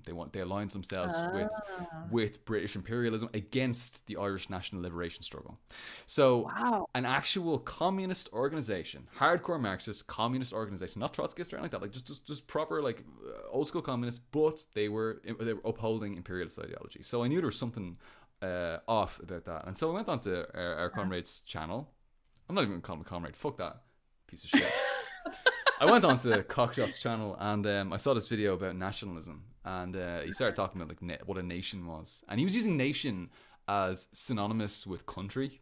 That was it. That was it. So it was just countryism. You know, this country's better than that. Like, he didn't even understand that a nation was a group of people. He didn't even understand. I mean, and of course, Marxism and the national question. Again, people who are like anti-Stalin will struggle with this question, because the answer to this, what the Bolshevik line is on what a nation is, comes from Marxism and the national question. You know, the Bolshevik line was that a nation is a historically constituted, stable community of people who are connected on the basis of a common language, economic life, territory, and psychological composition. So that's generally the 4 or 5 characteristics which compose and comprise a nation. This is what's led to communists from all over the world supporting things like black nationalism. They're supporting the national liberation struggle of the people in Palestine, the indigenous struggles, all of these things, you know, because we have a clear understanding of what a nation is. We can say, okay, these oppressed nations are, it's justified that they would want to regain themselves, to preserve themselves, to live, to survive, you know. But unfortunately, how do you go to someone who's like new to the left, like a social democrat, and say, hey bro, you should read Stalin? But I mean, like, here's where it's weird though, because like I come from a background of like social science and anthropology, and like this is like pretty common, like a common understanding of what a nation is, you know, like Benedict Anderson. Yeah, like Benedict Anderson is really famous about talking about, you know, like nations as imagined communities, and like everyone learns that in like social science and anthropology. Like, we learn the difference between a nation and a state. And I think also like living in Canada, like it's clear that, you know, Indigenous nations, yes, they are also Indigenous governments for the most part, but like a nation is not necessarily a government, you know? Yeah, of course, And yeah. so like And a we state, learn, I and also a mean, state is not necessarily a a government as state, well. We need to separate those right. as well, very importantly. Yeah, and a nation is not necessarily a state. And like the whole idea of having a nation state was like a pretty colonial kind of invention, Of because it course, yeah. like presupposed that like everyone in Canada is part of this quote unquote nation state, and we obviously all were not part of the same nation. Yeah. Um Well, this is so bourgeois. This is bourgeois ideology, which seeks to divide, to obscure class yeah, lines, which is completely exactly. antithetical to everything that pretty much all of the left nationalists all over the world have been fighting for. And Yeah. unfortunately, if you're from like an imperialist core country, I know Ireland has kind of, let's say, ascended to imperialist core at this stage through accession to the EU and stuff like that, but historically it hasn't been, and so Yeah. the legacy is very much of us as being sort of periphery, and as a result of that, our understanding of nationalism is very much it's not about national supremacy, it's about just wanting to survive and not have like Mhm. this British, just not to just become British, to actually understand that we have our own language, we have our own culture, our own Yeah. music, our own art, our own poetry, like we have our own culture. And Mhm. please don't stamp this out in favor of your imperialist Yeah. culture. But that's why I'm just confused about why there's so much like confusion around this, because like even like liberal academic like teachings on this are exactly what you're talking about. So I'm like, Hmm. where are people getting this idea that like all nationalism is fascism? Yeah. You know? Well, unfortunately, the thing is that in these imperialist cores, like pretty much like 99%, of the nationalism that they hear about is kind of that. You know, like if you're in the UK, if Yeah. you're in the United States, if you're in France, Germany, if you're in any of these like Yeah. imperialist cores, Yeah. the most prominent voices are like, like white, The upper ethno state. class, ethno state people. And so like that's the stuff that gets airtime. That's the stuff that's kind of Yeah. sexy for news articles. And so you only hear about Right. that. You don't really hear that much about the Palestinian struggle, you know? Yeah. Yeah. But Yeah. the Yeah. second Yeah. but the second you talk about like the PLO or something like that, or you talk about like the IRA or something, like people are just like, wait, what? I have to like reconsider nationalism? What? Wait, Yeah. I need to like Yeah. completely reconsider all of my beliefs, everything I understood. It's just like mind Yeah. blown, galaxy brain shit. I know. No, it's so true. But It's just it's because essential like for understanding yeah. the colonial relations. The Yeah. Yeah. Well, it's like, and it's often like a lot of like, yeah, like white Western imperial people who just like assume that everyone else does things the same way that they do, you know? yes, So yes. it's just like, oh, well, if white supremacy is this horrible bad thing, then like we should be equally afraid of black supremacy or whatever. And Oh like my god, yeah. black supremacy. And it's just That's so like, funny. It's so funny that you mentioned that, because I was just thinking about how it's so evident how the far right superimposes, it projects what they think, what they believe onto yeah, the left, onto other groups. And I'll give you an example of that. yeah, Think about white genocide, the idea of white genocide, ethnic yeah, cleansing. There's this far right conspiracy that, of course, they're going to wipe out the white race, the yeah, pure white race, whatever the fuck that might be, identity Europa bullshit. Um, yeah, and that the liberals and the communists, and apparently they're the same thing, basically anyone who disagrees with them, right. they are going to do an ethnic cleansing of white people. So Hmm. they're going to do an ethnic cleansing. Yes. And it's like, wait a minute. Wait. Which of these groups do you think is more likely to do an ethnic cleansing? The far Yeah. right or the center and the left? Which has participated in actual which ideology has led to actual genocide and ethnic cleansing historically? Yeah. Yeah. So there's like a Yeah. projection. It's a projection. Complete projection. They're honestly just scared that like other people are gonna do the same things to them that like they've done to other people. They're like, Exactly. well, I've genocided you, so You want to clearly give genocide a me. chance you will genocide me. So I need to make sure that like I keep you down lest you genocide me.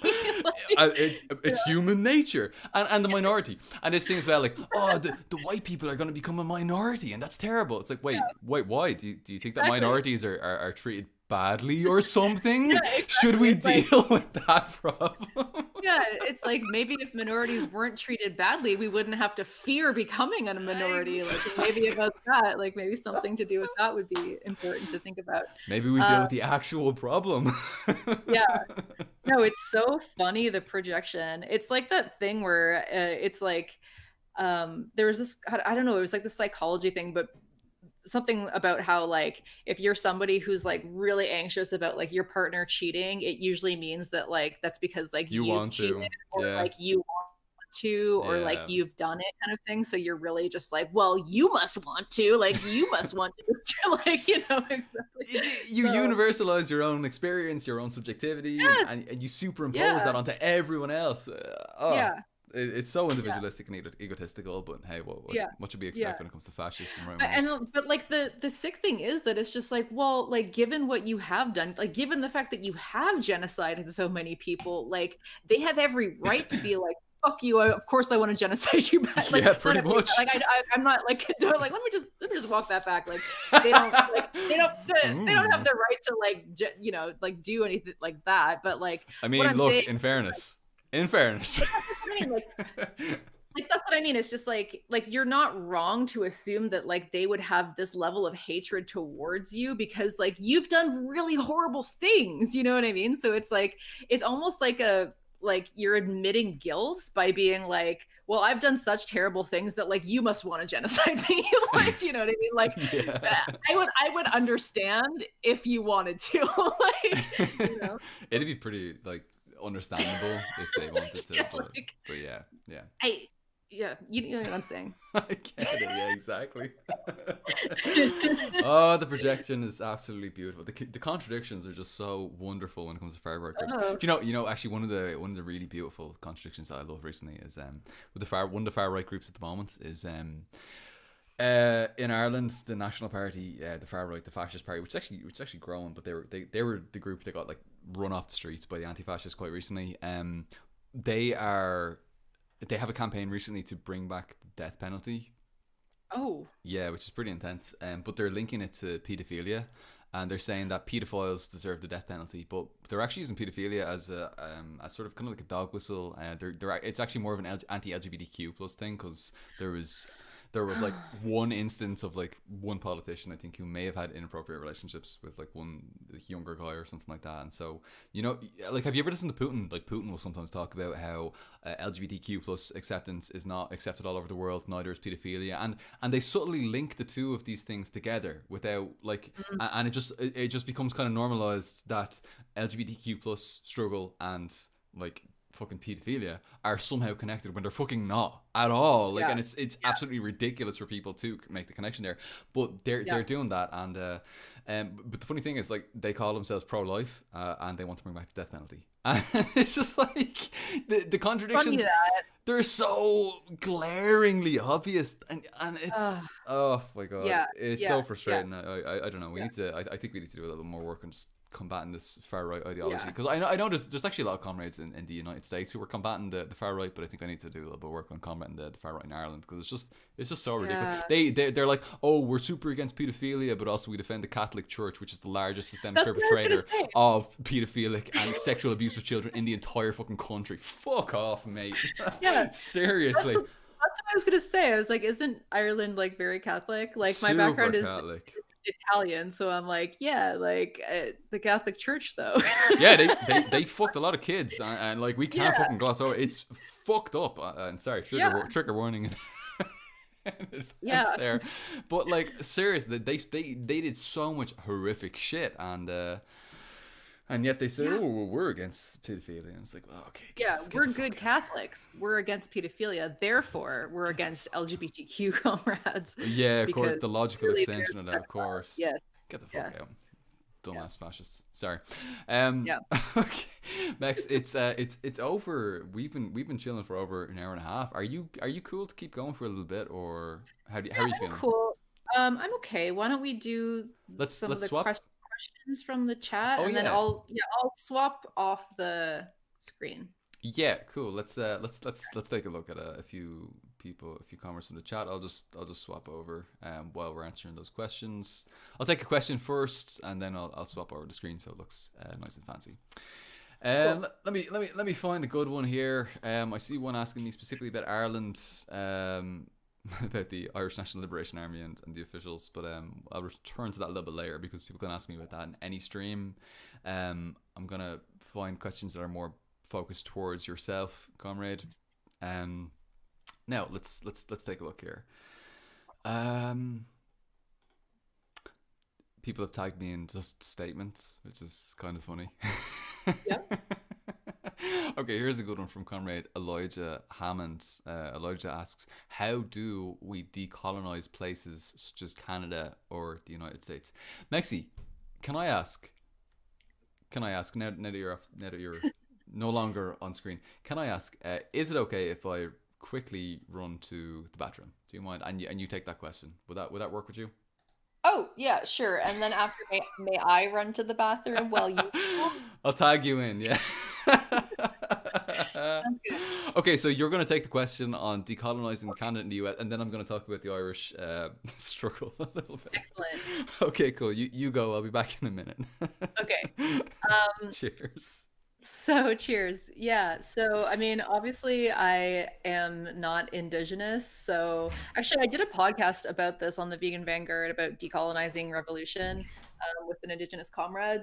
So I would say like listen to indigenous people more than me. But what I will say is that a lot of people think that decolonization means like, okay, either kick all the white people out, or I don't really know what they think it means. But the way that indigenous comrades have explained it to me is really just learning to live in the nations that you actually inhabit, because like where I live in the traditional territories of the Haudenosaunee, the Anishinaabe, the Wendat, the Mississaugas of the New Credit. I think I might be missing one, but you know, like they already again like had laws and treaties and everything like governing the land. And when settlers came, we also signed treaties, and I'm part of the Dish with One Spoon Treaty, which is about basically making sure to like treat the area that we're in as like a dish, and making sure that like everyone is able to like have a spoon kind of thing. So preserving it like and sharing it amongst each other and preserving it for future generations and things like that. So it's more to do with like, you know, actually learning about how to live in the territories that we live in reciprocity and respecting like indigenous constitutions, and not just assuming that, because right now we just kind of assume that indigenous laws and constitutions and everything don't matter because like colonial law just came in and erased all of that, and now colonial law has supremacy. And colonial law has always been capitalist and horrendous, and has just like, because it's been capitalist and just horrendous, it's undermined the spirit of the treaties, which were friendship treaties.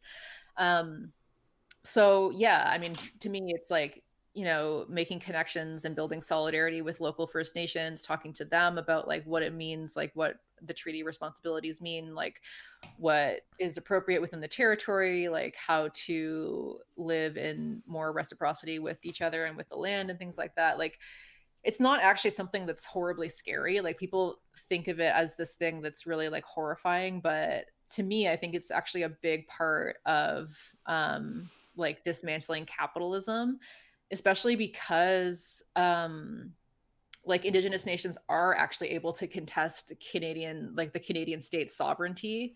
And they're doing that increasingly in like more and more radical ways. And it's like really cool to see. So yeah, that's what I would say. Hell yeah. I mean, Hell yeah. well, I mean, probably hell yeah, because I only heard the last part of what you said there. Like Yeah. that's what I had to say. But yeah, I Great. support you saying that's what I have to say. And, Wonderful. go do your So thing. I'm gonna go to the bathroom. Yeah, Take your BRB. time. You're not on camera, so you can do whatever you want. I was actually how embarrassing. People could see me stepping away from the screen to go and use the bathroom. What a joke. Anyway, you go do your thing. Have fun. Let me see. Okay, so Irish National Liberation Army and the official IRA. Okay, so Tank Punk. Comrade Paul Moran, thoughts on Seamus Costello and the Irish National Liberation Army and what the officials did. I uphold Seamus Costello and the Irish National Liberation Army. The officials killed Seamus Costello. I think it's reprehensible. I think it's awful that the officials did that. I would generally show a lot of solidarity with the official IRA and with the Workers' Party, which they're the modern iteration of them. The political wing has become the Workers' Party of Ireland, and I would generally give them a lot of support. But killing Seamus Costello was one of the most reprehensible, disgusting, disgraceful things that has ever happened in Irish Republican history. I absolutely hate it. I have 100% support for the comrades in the Irish National Liberation Army. I 100% oppose the slander that's being posed against them right now. There's all sorts of shit where people are saying that they're fucking drug dealers and all this bollocks. It's just blatant bollocks. If you know anything about Irish politics, it's absolute nonsense. It's just people trying to smear them. It's a smear campaign by the fucking British imperialists to make genuine Irish Republican revolutionaries and Marxist-Leninist revolutionaries appear as though they're fucking just like fucking they're just gangs or something like that. It's absolutely ridiculous. So yeah, that's what I would say. 100% support to the Irish National Liberation Army and the Irish Republican Socialist Party. I think they do fantastic work. They're absolutely brilliant when it comes to anti-fascist work. They do great work in their communities, and I have a lot of support for them. You know, and I say this as someone who's a member of the Connolly Youth Movement and the Communist Party of Ireland. Not every member of my organisation would agree with me on those particular points, but I have personally a load of respect for those comrades. Now, another question that we had here with regard to social democrats, which I think is quite interesting. How should Marxist-Leninists, how do we deal with social democrats? What is our perspective on social democrats? Now, there are different social democrats. I'll just read out the full question. Blade Valant asks Paul Moran, what is your opinion of social democrats within the leftist movement and working with them? I'm probably unusual in that I do see social democrats as part of the left. I think that they're utopian, is what I think. I think that they fundamentally believe that they can make a friendlier capitalism, that capitalism can bring them this society of abundance where nobody needs to worry about paying for healthcare or education or all the basic things that people need to live. I don't believe that can ever happen within capitalism. Unfortunately, social democrats do believe that can happen within capitalism. Some of the democratic socialists, and there isn't really a difference in practice between them unless you're looking at like Venezuela or something like that. But generally speaking, there's not really much of a difference between the two. But what I would say is that there are some social democrats who are more reactionary, and there are some social democrats who are more revolutionary. Some social democrats who maybe just don't really understand socialism and they don't really understand class relations. They sort of see the state as this neutral arbiter that sort of acts without regards to class rule. They don't really understand that we're living in a dictatorship of the bourgeoisie. They're just not quite there yet, you know. And I'd be very supportive of those people. I would try and guide them in the right direction. But it does really depend. I mean, some social democratic organizations have done horrific things historically. Of course, you know, this is the Rosa Luxemburg situation, which we all know about, and it's obviously horrific. But there are some social democrats that genuinely have actual like revolutionary potential. Like for example, Irish social democrats, like for example those in let's say Sinn Féin, Irish Republican social democrats are generally very, very revolutionary. They sort of see Sinn Féin as this organisation that's quite revolutionary. It's still connected to the provisional IRA from like 1969 to the mid 1990s, and unfortunately they're a little bit misguided. If they actually really want the kind of revolutionary transformation to Ireland being an independent, democratic, and socialist republic, a 32 county socialist republic, then they actually need to go beyond Sinn Féin, because Sinn Féin unfortunately now as an organisation are a lot more towards the centre than they would have been, let's say, like in the 1980s. So there are some social democrats who are genuinely revolutionary, and they have genuinely revolutionary aspirations, and I would completely welcome them into all leftist organising. But then there are, of course, reactionary social democrats who are very comfortable with capitalism. They don't actually want to move beyond capitalism. Generally, they're kind of petty bourgeois, or even properly bourgeois, middle class. The Irish Social Democrat Party is an example of them. They sold out the working class time and time again. There have been like council campaigns where we, like, for example, we were trying to get like public housing, and they just sold it off. They they're just neoliberals. And so I'd have absolute. Oh, hey Mexie, how are you getting on? Sorry. Hey, all right, yeah, I've been listening to you for a little bit, but it's really interesting. Sorry. What I would say about social democrats is treat them the same way you treat the petty bourgeoisie. The petty bourgeoisie, we want to get them on our side when it comes to revolutionary movements, but they could go either way. They could go to the right, they could go to the left. And we need to be doing everything that we can to move them towards revolutionary socialism. Don't alienate them. Make them feel like they're part of this. Maybe gently expose the contradictions in their ideology, and guide them to resolving those contradictions towards the synthesis of these problems. So yeah, I would generally be quite positive about social democrats, especially in anti-colonial contexts. Like I said, in Ireland, the Republican movement, Latin America as well. In Latin America, the social democrats have genuine revolutionary potential, and genuinely, truly anti-imperialist progressive potential. A good example is, for example, in Brazil, like Lula and the PT, the Workers' Party in Brazil. Nicaragua as well, another country which people could say is social democratic, but it's genuinely anti-imperialist. Venezuela as well. That's an interesting one as well, because Venezuela really, that's the application of democratic socialism, which I think is very, very interesting. Nowhere else has been so successful in implementing democratic socialism as Venezuela. They actually do seem to be building towards a proper dictatorship of the proletariat, and that might fundamentally challenge some of the notions that we hold to be sort of canon and super important within the Marxist-Leninists, within the Marxist canon, within that sort of I don't know, I'm drunk. I know I'm sort of like repeating words and getting the nonsense. No, it makes sense. But it challenges ideas, and I would watch them closely and give 100% support to the comrades who are taking these kinds of approaches, especially in that sort of anti-imperialist, anti-colonial context. I might raise an eyebrow at the Social Democrats in imperialist cores, because often social democrats and imperialist cores can end up just being left imperialists, where, for example, let's say you get Bernie Sanders in, let's say you get Jeremy Corbyn in, whatever it might be, you might get like free healthcare for everyone in your country, free education, free whatever, but that's still coming at the exploitation of our comrades in the developing world, the global south, whatever you want to call it.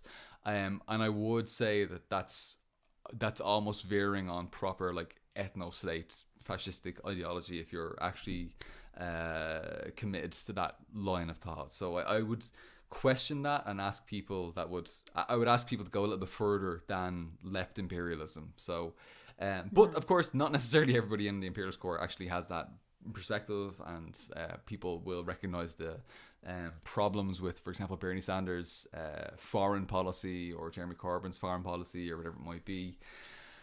Although Jeremy Corbyn was actually pretty decent, he gave solid support to like the Irish Republican movement and so on and so forth. But anyway, it's complicated. Social Democrats are very much a case of you need to look at a specific organisation and judge based on that. But we need to keep trying to pull them towards the left and pulling them towards a proper revolutionary working class proletarian emancipatory struggle and movement. So Mex, you've been listening to me for a good while. I'm so sorry. Do you want to come in on this? I'm sure you've probably got what the gist was. Do you want me to repeat the question? Or yeah.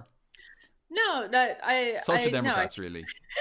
Yeah, I think you covered that really well. And yeah, I would just say that like there's increasingly an issue with social democratic parties or governments kind of moving to the right, right? Like it's just you're kind of forced at some point to adopt austerity because that's where we are in late stage capitalism. And a lot of states are kind of forced into austerity, like, you know, in the EU, you're forced into austerity because of, you know, being in this broader union kind of thing. Mm. So yeah, unless like it just doesn't solve the contradictions of capitalism, obviously. So even if you make some gains for a while, it's pretty positive that they're going to be undermined at some point. Absolutely, it's like 4 years of Yeah. benefits, and then they get rolled back. We saw it in Brazil actually. Lula da Silva and the Workers' Party in Brazil had 8 years of. They did incredible things. They lifted 200,000 people out of poverty. They brought like I don't know the number, but they brought a ridiculous number of people from like what we would consider the working class to the middle class. Like we're talking about popular terms here, not Marxist terms. They did incredible stuff. They opened up free universities, free healthcare. They brought in social wealth, incredible social welfare stuff. All of the things that you really want from a really solid and firm social democracy. The PT, the Workers' Party, did that. And of course, the second that the fascistic Bolsonaro and his regime came into power in Brazil, they rolled all of them back. They're closing down universities. They're not giving the access to universities that they had before. They actually had, and this may be somewhat problematic for some people, but they introduced a quota thing in Brazil. Brazil has a huge problem with like racial discrepancies between who goes to university. I mean, it's basically just white people. Historically, it has basically just been white people going to universities, white people who were descendants of European settlers.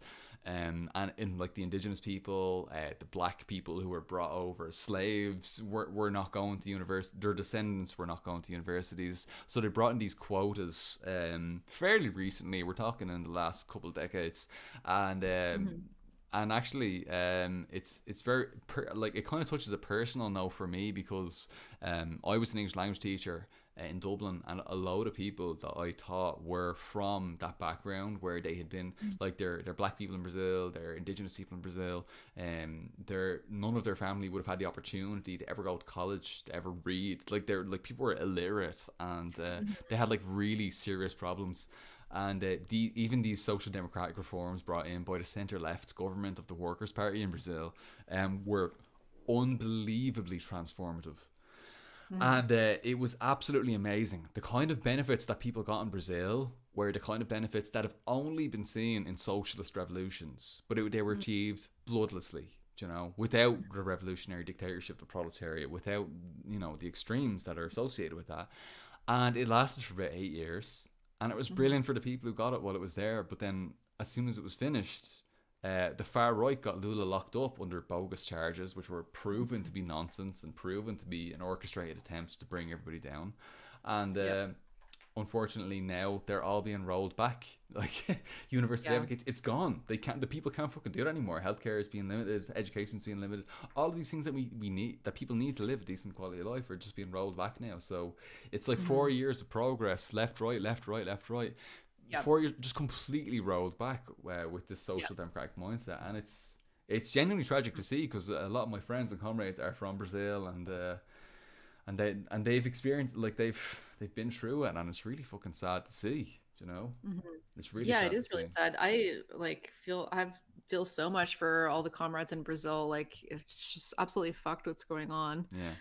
Um, but yeah, no, like we're in like late stage capitalism. Oh Like yeah. wealth has concentrated to such a degree that it's really hard to actually make social democratic reforms work for any long length of time, Mm-hmm. before you just get like crushing austerity again, you know. Yeah, of So course. I don't know.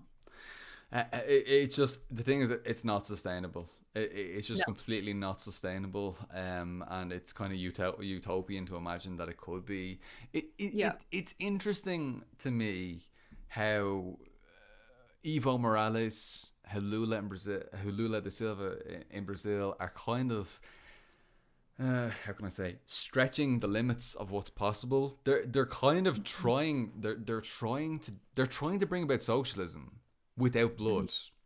So they're actually they're trying to get into office, and they are trying to actually bring about a dictatorship of proletariat. And when I say that, for people who maybe aren't actual socialists or communists, all I mean is a working class government that permanently secures, that the government will be for the people, will be by the people and for the people. That's all I mean. A government for the people, a government of the people, for the people, by the people, and so on and so forth. And it seems that like Evo Morales and Lula and Nicaragua, we see a similar kind of thing. They're actually trying to do this through the democratic system, the bourgeois parliamentary democratic system. You know, they're not taking this traditional perspective of smashing the bourgeois state, that is, you know, creating like a new army, a new police force comprised of the proletariat and so on and so forth. In Venezuela, it's very interesting because in Venezuela, basically, the military is already on the side of Maduro and and that's so interesting. Rather than actually creating a new military force, they've actually got the military force on their side. And that takes years. That takes like decades and decades of infiltration and influencing and organizing. And it's very difficult to organize these kinds of groups. It's very difficult to organize the military. If anyone's ever tried to actually go in and organize the military, it's extremely difficult because they're explicitly warned against it. Like, for example, in Ireland, if I walked into military barracks of the Irish military, the Irish Defence Forces, and I was like, come here to me, comrades, have you ever heard about union organising? We can get you better wages, we can get you better working conditions, we can make things better for everyone. Well, they're warned about, and specifically the term they use is foreign ideology, which is very funny. Foreign ideology is how they describe it. But communism and socialism is seen as foreign ideology. Now, look, the funny thing is that we can sidestep that by just talking about James Connolly and how James Connolly was this Irish Marxist, you know, socialist Republican, and how he led the revolutions that we had historically, successful or not. And you can sort of sidestep a lot of the issues by approaching it from that sort of angle. But it is there. It's actually drilled into people's heads to not be socialist, to not be communist, and to not be sympathetic to those sorts of movements. So it's hugely impressive that Maduro and Chavez, before Maduro, were able to actually win over the military forces. Yeah. And well, I think in like a lot of places in South America in general, there's a lot more like people. I mean, maybe not anymore, but for a time, it seemed like there was a lot more kind of class consciousness in there, just purely because of like all of the horrid experiences that you know, they all had with US imperialism and exploitation and, you know, underdevelopment, like purposeful underdevelopment. of course. So yeah, I feel like it is like a huge thing that the military is on the side of the Bolivarian Revolution, but yeah, I feel like if it's gonna happen anywhere, it'd probably be there, you know. Oh, I Like totally agree. Yeah. certainly not like in Canada or something. That's for damn sure. Yeah, this is it. And of course, people are going to come in and say, oh, third world is defeatist, blah, blah, blah, blah, blah, revisionist, whatever the fuck, who cares? Yep. But, yeah, no, actually, my wife is from Latin America. And so this is very sort of, you know, pertinent to me. And it's something that I have dealt with and in quite detail. You know, I've sort of traveled around Latin America a little bit and talked to the people and it's unfortunately in a lot of Latin American places, they sort of live in the shadow of the United States. They sort of feel themselves to be the little brother of the United States due to US hegemony and US imperialism and cultural imperialism, which I think is an interesting point to talk about. Like the films, the movies, the American dream, all of these ideological notions are hugely prevalent in these places. And so you have people who are growing up in Brazil and they want to be fucking riding a motorbike down the fucking these motorways between, or the highways, you know, but riding to Las Vegas or something like that. And it's just it's completely detached from the reality. But unfortunately, the power of US hegemony is so strong and so palpable that you see it everywhere there. You know, you see the American dream everywhere. You see massive issues with race and with class.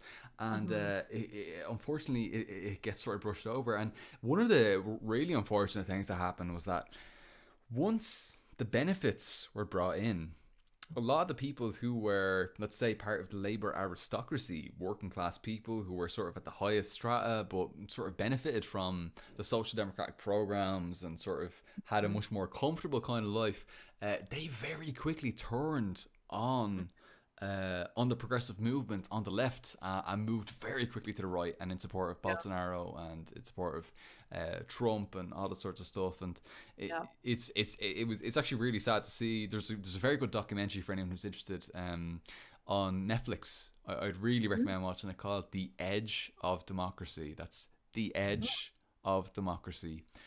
And it shows how the people in Brazil were manipulated, were thoroughly manipulated by mainstream media in Brazil into believing that their progressive centre-left government, the PT Workers' Party, Lula-led, Lula da Silva and Dilma Rousseff government, was actually, they were criminals, that they were corrupt, that they were this, that they were that they were awful. But actually, it was all fabrication. It was built on nothing. These were houses of cards, and you flick them over, and it's bullshit. It's nonsense. But once the term corruption is associated with your name, that's it. It's smeared. Let's go for the one who's not corrupt. And it's really fucking sad to see, because these are people who were, just 20 years ago, these were people who were living in poverty, and they're now living these wonderful middle class lives where they have houses. They have their own houses. They got a mortgage. They've got a car.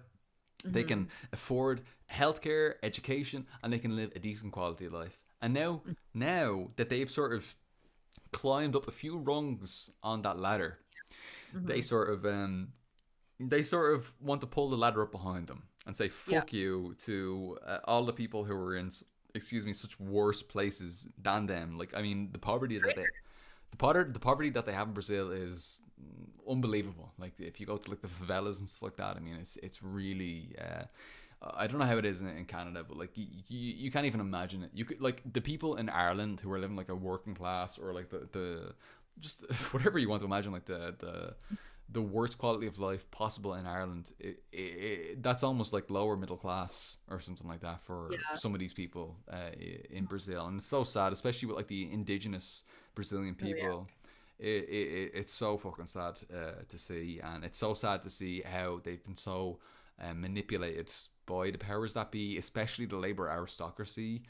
These people who are still working class, they're still proletarian, but they've turned against the proletariat. They've turned against the general proletariat. They've turned against the indigenous people, and it's really sad to see.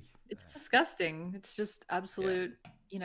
They're traitors. 100% class traitors, bootlickers. Fucking hate it. Yeah. But these were people, like a lot of these people, are people who actually would have supported PT and the Workers' Party and these progressive left populist movements. This is in Ireland as well. This is a really interesting thing as well, because Sinn Féin basically won the last election, but because there was two centre-right parties running against them, the combined vote of the two centre-right parties, Fine Gael and Fianna Fáil, the combined vote was a little bit higher than the vote primarily for Sinn Féin. Sinn Féin received the most votes out of anyone in the country, and there's Sinn Féin is a centre-left social democratic party, Republican party, anti-colonial, so on and so forth. Now, historically, they were like a militant party, of course, associated with the Provisional IRA. I know comrades who were with them like in the 70s and the 80s when they were actually engaged in armed struggle, and they were really radical and revolutionary and really, really wild, really the real deal, But now they've moved more towards the centre. But anyway, most people voted for Sinn Féin in the last election.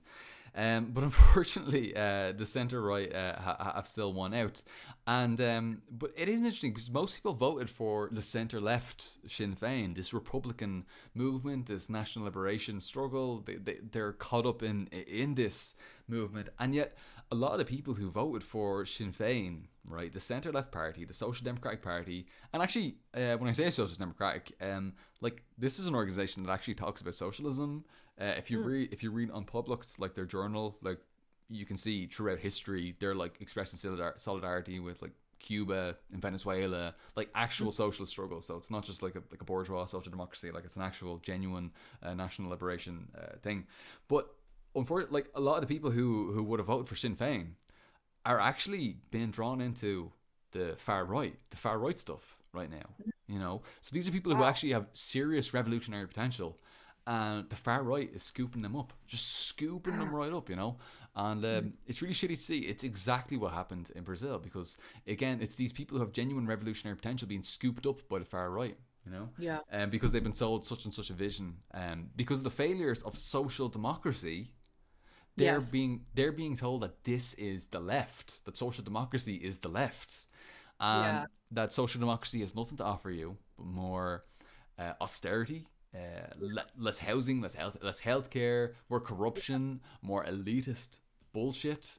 Hmm. And the people get caught up in that, and so they say, all right, well, you know, last election I was far left, now I'm going to be far right. They're not going to go to the center, they're going to go to the far right, Yeah. they're going to go to the far left. And it's really Yeah. sad to see, especially like in my area in Dublin. It's Tala is, if you're in Ireland, Tala is known as like a really like bad area. Like people like look down their noses at it, like it's a very working class area.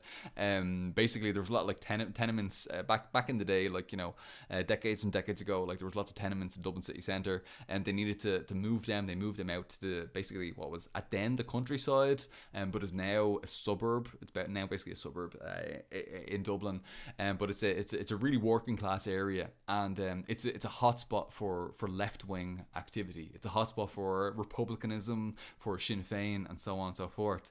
And Hmm. the far right are really targeting this area. You know, it's like we fish in the same waters, if you know what I Yeah. mean. And Hmm. unfortunately, sometimes people do get pulled into that the hook. They get hooked by the far right uh, Yeah. on many of the same things, like this national liberation struggle, the anti-colonial struggle. They can get, like, the far right can address the national struggle, you know, and the far left can address the national struggle. The centrists really struggle to address the Yeah. national liberation struggle. You know, if you know what I mean. You know, like the center left, center right, Yeah. they're all just like, oh, nationalism is bad, horseshoe theory, so on and so forth. But I Hmm. suppose the far left kind of offers alternatives.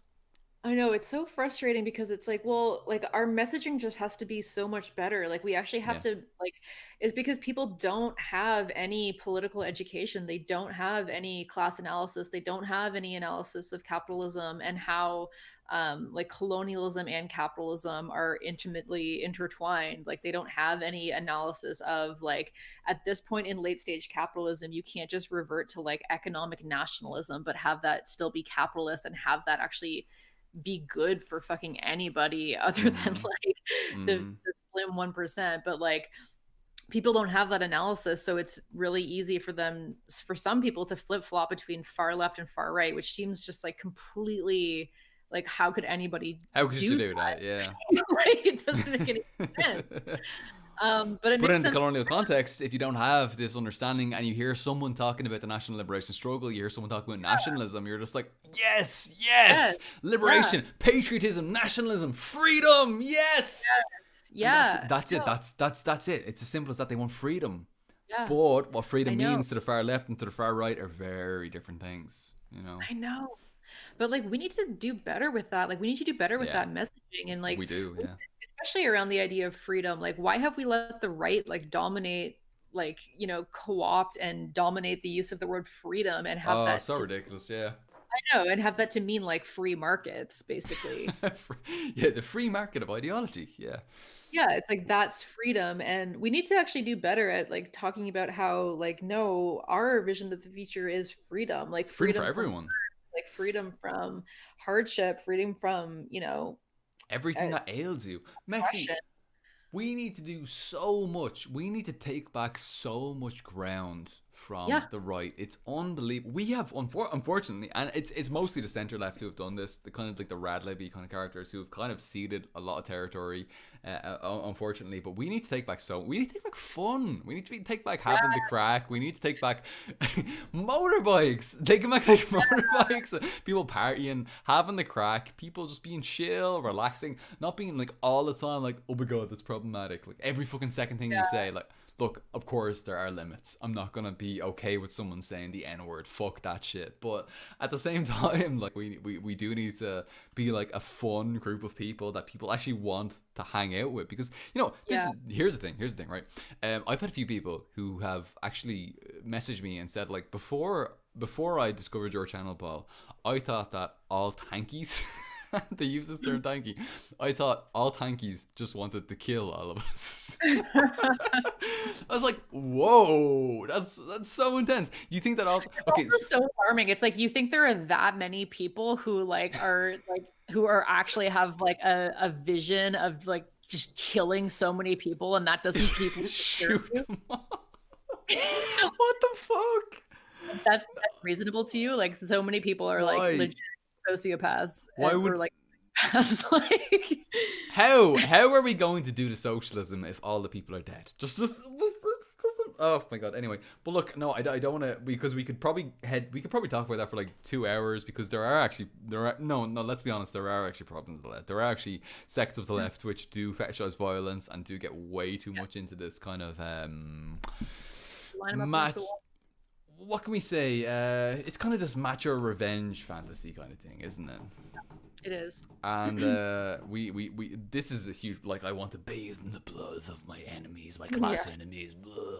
It's creepy. It's weird. We don't want to associate with that stuff. Those people need to just, like, I suppose, grow up a little bit and then come back to us. But yeah. Yeah, they will. Well, they will, providing we don't keep positively reinforcing that kind of behavior. That's true. I mean, what I meant is like they will, but then there's going to be a constant stream of like new people filling that place that they used to be. Yes. Yeah, exactly. Like, oh, well, before we reach communism, we're going to need to pass through like a river of blood. And it's like, whoa, okay. That's super intense. Can we talk about that for a sec? Can we just like chill for a second? Yeah. It's like, so like, what community work are you doing? Like, oh, I'm just preparing to like line up my enemies against the wall. And, like, oh, the wall. Why the wall? Always the wall, motherfucker. It's a really strange. It's a really strange thing. And unfortunately, very online, as we talked a little bit about earlier. But next. There we go. We've rambled off into the fucking sunset of all kinds of topics. We've completely gone off the anti-sectarian leftism thing, and yeah. Should we return to the subject? I wonder how much time you have left actually before you want to sort of wrap things up. Maybe just like 10 more minutes. 10 more minutes, cool. Like 4:30, and then. Cool. That's like 9:30 for me. So yeah, we can totally do that. Let's just take a look here before we. Okay, so we were going to look at. There was 2 more questions broadly that we want to talk about that were sort of on the question list that we put together beforehand. We can probably deal with both of them together in one, I think. Be pretty easy, So with both the pros and cons in mind, why should leftists oppose sectarianism, and how can we improve relations among various sects, let's say, of the left, and how can we fight sectarianism? So, what do you think? Well, big ones. I mean, yeah, big ones. I mean, I think we've made a pretty good case for why anti-sectarianism is probably the most productive way forward at the moment. Definitely. Yeah, especially like how much time is wasted online talking about this stuff. Too much. Jesus Christ. Too much. Like if we put half of the amount of energy that we put into that into like organizing and coming up with solutions and building parallel institutions, like, organizing. We would have communism, full communism by now. Exactly. We actually would. So, everyone thinks they're Lenin. Everyone thinks they're Lenin fighting Kotsky or something like that. What? Yeah. I've actually seen people like unironically saying that on Twitter, like, "Oh well, like I'm just like Lenin, like combating Kotsky here." Exactly. Mate, you're just someone fucking calling someone an anarchitty on Twitter. Just chill the fuck out, like. That's what I mean. Like everybody, and this is a problem with this vision that we have of socialism being led by these like great men of history and not by like the proletarian masses themselves, which like comprise women and like of course indigenous people and all these other, you know what I mean? Like thinking about it that way. It's like, of course, you all just want to be like the vanguard, but it's like, okay, no, like you have to actually get out there and build it and live it, So yeah, I think it's pretty clear that this is probably the most productive way forward. Mm. And then I don't know, I mean, like I think like there are people who are doing really good work, like considering this is mostly an online fight and battle that people have, and that like in real life it seems to be better, or people can seem to in a lot of cases work out some kind of tactical unity on the ground. I think like you're doing really great work. I think Thanks, Brett, Max. yeah, like you're doing great work, like 'cause you have like all different kinds of people on your streams, I think, and Oh you're kind of yeah, like having these kind of conversations, and you're open to working with everyone basically. um and like I think Brett from Rev Left Radio is doing a fantastic job that way. amazing. Brett is Fantastic. just chef's kiss, chef's Oh my kiss. God. Like just Brett is like mm, one of the best people that I know, and like the real he, deal too. Jesus Christ, you ever talk to Brett like offline? Like, oh Jesus Christ, the yeah, stuff that he. Well, let's not get into it too much, but yeah, absolute champ. well, just like just very principled. And the thing about him is that like he has so much humility, and Yes. he's clear about his values and his stances, but he's extremely open to learning from everyone. And he has everyone from every tendency on his show, and he has really Mm. productive, humble conversations with them, and like takes what they have to say to heart and learns from them. And I think that's a really great example of just like people who are doing good work to um bridge some divides, and also just like put out really effective and important propaganda, but also like educational pieces that help us to take kind of the good from different ideologies and like weed out the bad kind of thing, and like not be afraid Mm. to do that, and still call ourselves a certain tendency or whatever. So Mm. yeah, I think like those are kind of productive ways forward. And then like on the ground, it's I don't find it's that big of an issue, but certainly like we talked about that conference that Catherine went to, that it kind of devolved. Like if you're in a space with other leftists and that's what you're choosing to focus on, as opposed to all the ways that you could collaborate in the here and now, then like probably stop. Yeah, and actually, it's interesting. I remembered. I was like, oh yeah, I remember that conversation that you had with Katrin. No, that was the video we did for this channel. Should men talk about feminism? That was Oh actually. yeah. Uh, Oh, yeah. so if people want to hear that particular piece that Katrin had about that particular situation, go ahead. It's on this channel. Have a little look back. Yeah, It's that was. and Mexie and Mad Blender Leslie and Katrin had incredible inputs for that, and yeah, I was just like, yeah, cool. I'm Yeah. gonna sit back and shut the fuck up. No, your part was really good too. Yeah, that's what it was from. So yeah, if you're doing that in real life, like stop, Cut the shit, yeah. but I don't think that many people are doing it in real Nah, not life. in real life. No. It's very online. Yeah. You have to ask all these people who are just terminally online, like, mate, what the fuck did you do today? Like, genuinely, what did you actually do today in terms of actually building this kind of socialist revolution that you're talking about? And not Yeah. to look, obviously, there's people who aren't necessarily in a position where they're able to do that, and obviously, you'll be very sensitive to that particular Absolutely. issue. I mean, I'm a disabled person, so it's not like I can do everything. But you're not a And I shite bag about it. Like, you're cool. like I also don't want to I don't want to take away, because I do think it's important. Like I wouldn't have a YouTube channel or a podcast if I didn't think that it was important to put out media and agitate and educate through popular media. Like of course I think that's really important. um but yeah, at the end of the day, it's like just have some freaking humility about like Oh my what it is god, that you're doing. so And I much. know that it's like COVID right now, a lot of people have to just be kind of online or whatever doing things. And so you want to feel like you are doing something, and you are, but at the same time, if you're spending like 90% of your time just commenting on what other people are doing and saying it's not revolutionary enough, instead of Mm, like actually being out there, like I've kind of taken this approach now where it's like I'm not going to criticize something unless I have a viable practical solution or something to offer. You know what I mean? Like mm. unless I'm going to like join that organization and be like, hey, like I don't think that this is necessarily working, but like here's maybe a way forward and let's build on it and work together kind of thing, Yeah. then I'm not going to spend my time criticizing it, because what's the point, What's the point? like, and I don't know what it's like to be out there trying to do that organizing work, you know, like, Well, that's so important because, like, look, if you're actually joining an organization, then line struggle is going to happen. You're going to struggle yeah, within your organization about what the best line exactly. is and how you can carry out your activity, what your tactics will be, and how you're going to move out upon them. Um, Yeah. but just randomly attacking other organizations, other people, other individuals in particular, it's so Yeah. useless. It's not helping anyone. It's not helping the socialist movement. Just fucking chill. Yeah. Or like, yeah, Seriously. like people who like kind of sit back and they're like, oh, well, the BLM protests are not good enough because It's not like they're not revolutionary. so, yeah, it's not revolutionary or whatever. And it's like, well, do you have a suggestion on how to like spread class consciousness within like Black liberation struggles? Please Or are you, tell me how you're going to yeah, do decades exactly. and Like, decades of work within the next 10 days.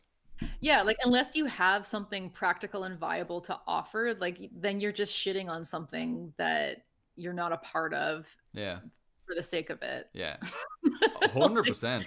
You yeah. know, there's a really awful tendency on the left in particular where it's like the more critical you are, the more correct you are. It's like the Yes, better yeah, yeah, yeah, it's yeah. like the better person you are. If you're like the more of a dick you are, the better you are. Just like to boil it down to its most like core components, it's like the bigger the dickhead you are, the Yeah, better you are, the more correct you are. Uh, exactly. You're like, I can see all the flaws with this. And like I get it. Like I spent so much of my like career, even my like academic career, just like oh critiquing yeah. capitalism, critiquing like conservation, critiquing the green economy, critiquing this. And like it does feel good to be like, oh, like these people think that this is the answer. Hmm. And like obviously it's not. And here's all the ways that it's like contradictory and inefficient or whatever. Fail. But yeah, but when it comes to like revolutionary agents doing work on the ground or and like engaged in a struggle, like a lot of people like for BLM or for like, you know, Palestinian comrades and stuff, like they're engaged in a struggle because they're living it fucking daily. Like they can't Yeah. walk away from that struggle. That's not something that they can choose to do or not choose to do. Like they're fucking living it and they're fighting it for their lives. So to like go out there and to be like, oh, well, this isn't revolutionary enough, or oh, these calls for solidarity that they've put out are not good, or I'm not going to support them because they are against my ideology. It's just like, who are you? Mm. You know what I Who the mean? fuck are you to say Who that? are you? I love Vijay Prashad as well. Vijay Prashad really fucking does that a lot. He's like, who the fuck are you? Who the Who fuck are are you, you? Mr. White Western man, to call out Yeah, these fucking people, these fucking black and brown people all over the world and their yeah. struggles? Who the fuck are you to do that? I love Like it Vijay must be Prashad. nice to like just sit on your computer and be like, no, it's not revolutionary. I win. I'm the smartest. Like whatever, you know? Yeah, it must be a very comfortable, cozy life to do that. Yeah, Like, I sell yeah, newspapers. I'm not true. I'm a true revolutionary. Well, anyway, Maxi, thank you so much. This has been absolutely brilliant. Oh, can yeah. I just say quickly just a couple of points that I just like 1 minute. I just want to say some ways that we might be able to improve relations among various sects of the left and how we can fight them. Look, Awesome. what I want to say is we can acknowledge differences between groups, sects, ideologies, and still maintain friendly working relationships with each other. That's Yeah. so important. We need to be able to do that. Except imperialists and colonizers. Fuck them. Great. Sorry. Yeah. Sorry. I'm sorry. That's the real fucking divide. That's the real divide for me. It But actually is. Yeah. genuinely.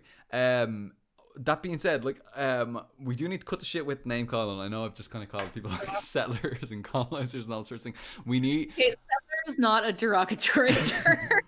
That's actually a slur. That's very Yeah, like, offensive to my people, and it's it's like basically Karen. the S word. Yeah. Shut the fuck up, Ugh. settler. No, but really, we Yeah. do actually need to cut the shit with name calling, particularly with like with Tanky gone. We just get rid of it. Anarchy gone. Throw it out the window. Natsball for general use against Marxist-Leninists or Marxist-Leninist Maoists. Gone. Just cut the shit. I mean, obviously there are people who are actual actual Bolsheviks and who are actual fascists pretending to be leftists. Fuck them. Call them out. Go for it.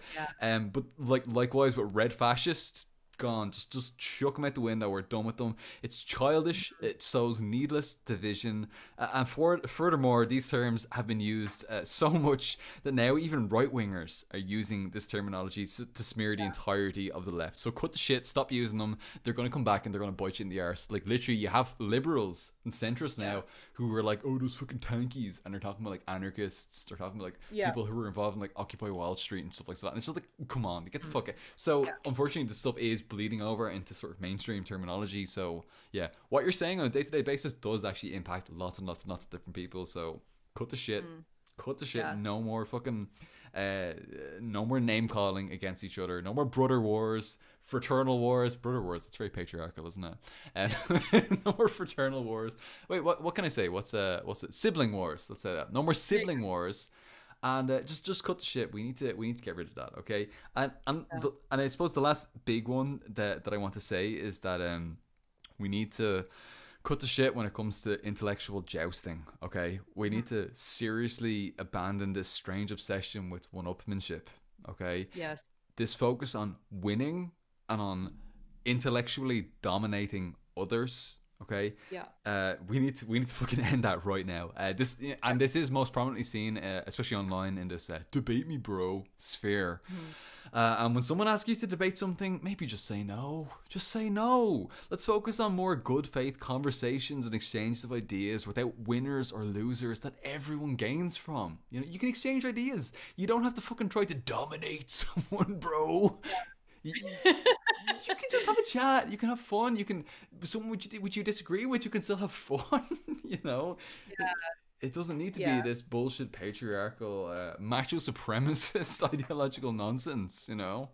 Yeah, well, that's the thing, because it's just like it's like, okay, I can understand like it has a place and whatever, depending on like what it is, but then you're carrying forward, patriarchal ways of engaging with other people, and again, like patriarchy predated capitalism, like patriarchy fed directly into capitalism because it is based around competition and dominance and like humiliating the other person and all this other stuff. So it's like it's just like, how do you wield that tool in a way that isn't going to then like replicate that in leftist spaces? Yeah, absolutely. You know, that's an interesting question. Can I ask, and this is just for my own personal education, well, you know, you mentioned that patriarchy predates capitalism. Irrefutable, but some people will be upset that you said that, which is which is ridiculous. It's irrefutable. I mean, it's been there for thousands of years.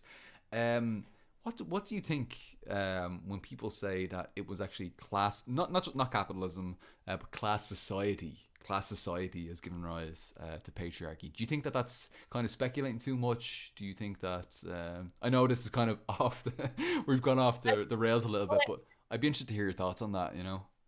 I guess I wonder what they mean by class society, because like patriarchy, it's like generally accepted that patriarchy began around the time of the Neolithic Revolution. So basically, like when we had the agricultural revolution after the Paleolithic era, and people started to like live more sedentary lives, like kind of congregate into towns and cities and things like that. That's where we kind of saw the birth of patriarchy, because men ended up like taking control of like ownership of like property, or just being able to direct production and things like that.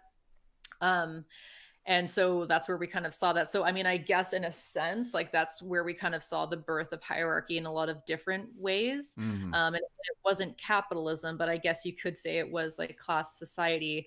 But I think that the two are kind of inseparable, because them, and like I think that even class society, like it's another form of like othering. I just think that like patriarchy is like the original othering, and like once you think, or maybe even like humans thinking that they can like dominate the environment and nature and animals, is another kind of one of the original ones that cropped up. And kind of, if you accept that there are some people in society like men, or men. like colonial men that like deserve or have the right to monopolize more of the property or the fruits of production or things like that, like then you're kind of primed to accept different kinds of hierarchies, and then that kind of fed into much later, feudalism, capitalism, and things like that. So I really think that we do need to be really conscious about rooting out patriarchy and toxic masculinity from our Mm. movements. And that's one thing that I find that Yeah. people are less interested in talking about. And I think because maybe right now a lot of the stuff is happening online, and like, like the vast majority, like 80% of my viewership on YouTube, maybe even 85, is men, like young men, you Yeah, know? same. 18 to 25. That's the predominant demographic. Yeah. Yeah. So, and I think that like online, it like Twitter and things like that, it really, or even like the debate sphere and YouTube and stuff, like these like systems are basically set up to incentivize that kind of like dominance, like competitiveness, like you're competing against your comrades for like likes and clicks and views, and like, you want to be Uh, this one, like it's so gross. But that's why I'm just like, no, but we can't replicate like patriarchal ways of engaging with each other going forward, because like capitalism is based on that kind of a mentality of like competition, mm, dominance, like self-aggrandizement, chauvinism, mm. exploitation. So it's like, I don't see how, like, I think I've said before that like I can imagine the end of capitalism before I can imagine the end of patriarchy, because like Yeah. nobody wants to talk about it Yeah. anymore, That's right. Yeah. because they think like it's over, or they think like it doesn't really matter because capitalism is the main contradiction and capitalism makes patriarchy worse, which is true. Mm, um, but it's still like we're not going to get rid of one and not the other, mm. or we are, but it's going to be Well, there's going to be horrible. remnants, definitely, of capitalism that are haunting. That are haunting. If let's say we all move to socialism, I mean, it's still going to be. There's still going to be these remnants of Yeah, chauvinism, yeah, macho supremacy, these yeah, capitalist ideologies, and we're going to need to deal with them sooner or later. Let's fucking deal with them now. Why the fuck not? Why yeah, wouldn't we? yeah, It's exactly. yeah, actually, I had one of the comrades from the CPI, the Communist Party of Ireland, the General Secretary of the Communist Party of Ireland. That's actually one of the things that was really beautiful that he said, Eugene McCartan, and he Mhm. said that actually it was machismo. This idea of machismo, it actually robs people of their humanity. It's something. It needs to be rooted out, just Yeah, absolutely destroyed, obliterated, because yeah, it just fundamentally robs everyone of their humanity. Men, women, non-binary comrades, everyone of their humanity, and it needs to be absolutely confronted and defeated and mhm, smashed. yeah, um, yeah, with all the vigor, the same way we would attack fascism, the same way we would yeah. attack all of these sorts of things. You know. And I honestly feel like if that was defeated, it would be a lot easier to like move past these kinds of ridiculous tendency battles, or you know what I mean? Like Mm-mm. it would be easier for us to work together if we didn't have so many people invested in the like machismo and the Yeah. dominant kind Yeah. of structure. Well, I mean, a lot of it is like, if someone tells you that like your ideology is wrong, that kind of hurts your like ego. Like you associate that with like your sense of pride, and that's so intrinsically linked with like your masculinity, your sense of Yeah, manhood. And even like whether or not you're a man or non-man, like it's still these are still like yeah, our values sociologically and societally and all these sorts of things, yeah, and so it's very difficult to say, oh, I was wrong. You're right, actually. Good point. That's a yeah, good point. Let me reconsider my perspective, yeah, because now I need to because now you've presented me with new information, and now I have yeah, to come to a new conclusion based on that information. yeah, We can't do that because we've got such fragile masculinity, and yes, it's a yeah. huge And problem.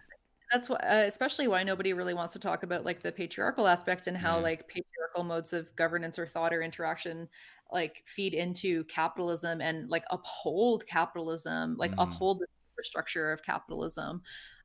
Because it's like nobody then wants to think about like, oh, well, how are my behaviors influenced by my socialization under Yeah. patriarchy? How am I actually like replicating the stuff that I was taught to, and like, how is this harming me, and how is this harming others? Like, people are just like, fuck it, let's get the guns, let's like, like, all wall, you, wall, wall. yeah, like, all you live, shut up, like, whatever, Oh, I know all too well, comrade. Yeah. It's tragic. It's tragic to hear. Comrade, you know what I will say is actually next week, for people who are interested, particularly in the things that we've talked about this evening, next week, one of the comrades from the Connolly Youth Movement, the youth organisation, actually the unofficial youth organisation of the Communist Party of Ireland, will be coming on to talk about like women and communism, and sort of some of the difficulties that are experienced there, and some of the things that push a lot of women away from communism and socialism and all these sorts of movements, and some of the reasons why women should really be engaged in the movement and all that sort of stuff. So that's going to be next Wednesday for people who are interested. I think it's going to be a really useful conversation to a lot of comrades, and also next Friday as well for people who are really interested in the colonial conversation, the national question, so on and so forth. Comrade Young Simba is going to be coming on. We're going to be talking about settlers. Great. Amazing. Do you know Young Simba? Yes, he's amazing. Oh, I love Young Simba so much. Oh my god. He's so smart. Oh my god, just absolute legend. I fucking love Young Simba. Yeah, it's gonna be fantastic. So we're gonna be talking a lot more about this next week. So if people want more of this kind of stuff next week, you can expect a lot more of that. And then the following week, you can expect you Gopnik and more piss up streams and getting drunk and having fun, the crack and all that. A lot of good stuff. But Mexie, listen, thank you so much for coming on. It's been an absolute pleasure. I've learned so much from this stream alone, let alone, but I've learned so much from you in general. I really, really appreciate what you do. It's absolutely amazing. Would you like to shout out anything that you're currently working on, where people can find you, projects that you're working on, whether that's the podcast or on your own channel, or maybe even academic work that you're currently engaged in? Oh, sure. Well, first of all, thank you so much for having me. This was awesome. I also learned so much from you, and I just appreciate the work you're doing so much. And I love all these streams that you're doing. They're so informative. So yeah, my channel is Mexie, Mexie. I think there's the link in the description box below if anyone wants to. Yeah. I started doing this monthly like positive news series, which people are liking. They're not as many people are watching it as like my other videos, but it's fun for me because it's fun to kind of round up actually like the good things that have happened for leftist movements around the world in the month. So if you have any good news, also send that to me. I also have a podcast, Vegan Vanguard. It's veganvanguardpodcast.com. Amazing podcast, by the way. Yeah, the name, like, we don't always talk about vegan stuff. But it's like a total liberation podcast, basically. So it's mostly a political podcast where we talk about like, anti-capitalist stuff and different like Marxist analysis of different topics. But we also, we talk about like everything basically. But I think maybe some people hear the word like vegan vanguard, they're like, oh, well, I'm not vegan, it's not for me. But I'm not a vegan. I don't support vanguards. Fuck that. Yeah. Fucking tanky vegans. Yeah, exactly. Yeah. And then you actually listen to it, you're like, oh. It's the complete opposite of what I was thinking. Yeah, it's just a normal leftist podcast. Oh, they're just talking about Irish republicanism. Oh, there's a reference to the future. Yeah. So so that's basically where you can find me. And I don't really want to shout out any academic things because that would involve doxing myself. Oh, okay. I'm so sorry. I'm so sorry, Mexie. I shouldn't have even mentioned the academic stuff. Oh no, people know I'm academic. It's fine.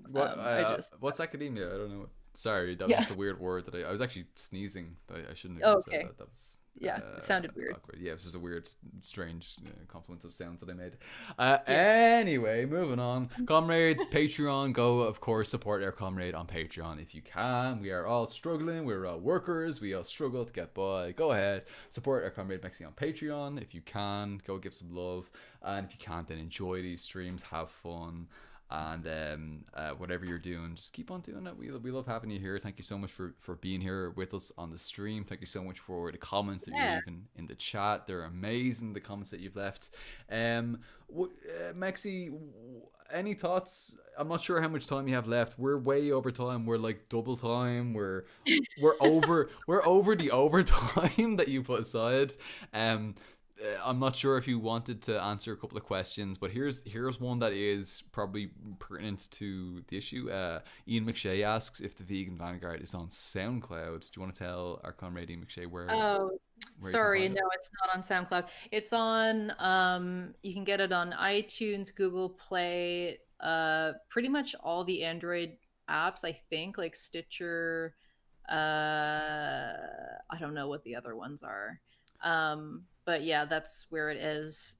We don't host through SoundCloud, so it's not up on SoundCloud. But like any other app, you could probably get it with. Other than Spotify, where I'm working to get it up on Spotify, but when I first started uploading to like the server that I hosted on, I didn't know about Spotify's requirements. So like every thing has to be in like a certain file type and a certain bit rate and all this stuff. So I have to kind of go through and re-upload everything in order to get on Spotify. So we're not there. But what a mess. Yeah.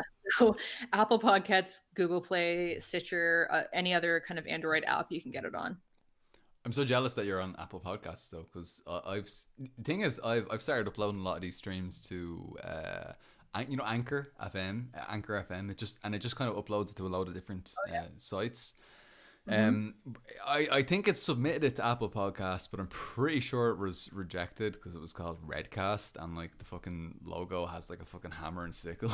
Well, I don't know, because like Revolutionary Left Radio is up on Apple Podcasts. Does that say that it's explicitly communist? Does that have the hammer and sickle? Because that's like in like if you go to like Eastern Europe, that's considered like a hate symbol. Like the hammer and sickle is like it's every bit equivalent to like a swastika or something like that, which is just unbelievable.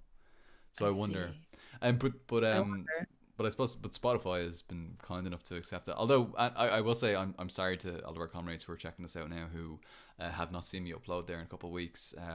I'm sorry, it's just me doing this. It's just me trying to make podcasts and trying to do streams and trying to do research of streams and trying to do real world activism. It's tough. It's tough trying to manage everything. So I apologize. I will get on that and I will upload all the stuff at a later date. So apologies for the delays. It's tough. No, it's a lot of work. I've been meaning to try and re-upload everything and get on Spotify for a while, but I really can't do it until like next summer when I don't have so many jobs to do. Yeah. So. Mexie, you need to just just relax and just not do it. Are you getting to a point where you're actually going to be able to do that? I hope you are. No, well, actually, no. You're gonna have to disclose some financial stuff there, so just don't fucking do it. But I hope next summer I'm going to take a couple months of break, and by that I mean I'll only be doing just YouTube and that kind of thing and podcasts. Yeah, I mean that's the dream. That's the dream. But it's so cool that you have like a real world job as well. I'm so jealous. I would really like to have any real job. I've applied for so many jobs and got nothing. Do you know, I've even applied for communist jobs, for like socialist jobs, for like actual like unions and everything like that, like actual like tenants unions and for all these sorts of things. And nothing. Not a word back from them. And I even know people who are like the national organizers for such unions, and they're just like, nope, sorry, bro, you're not coming in to work in our community and tenants union. Can't have you in. Hugely disappointing. But look, this is life. So I really appreciate the supporters who are helping out on Patreon and the comrades, of course.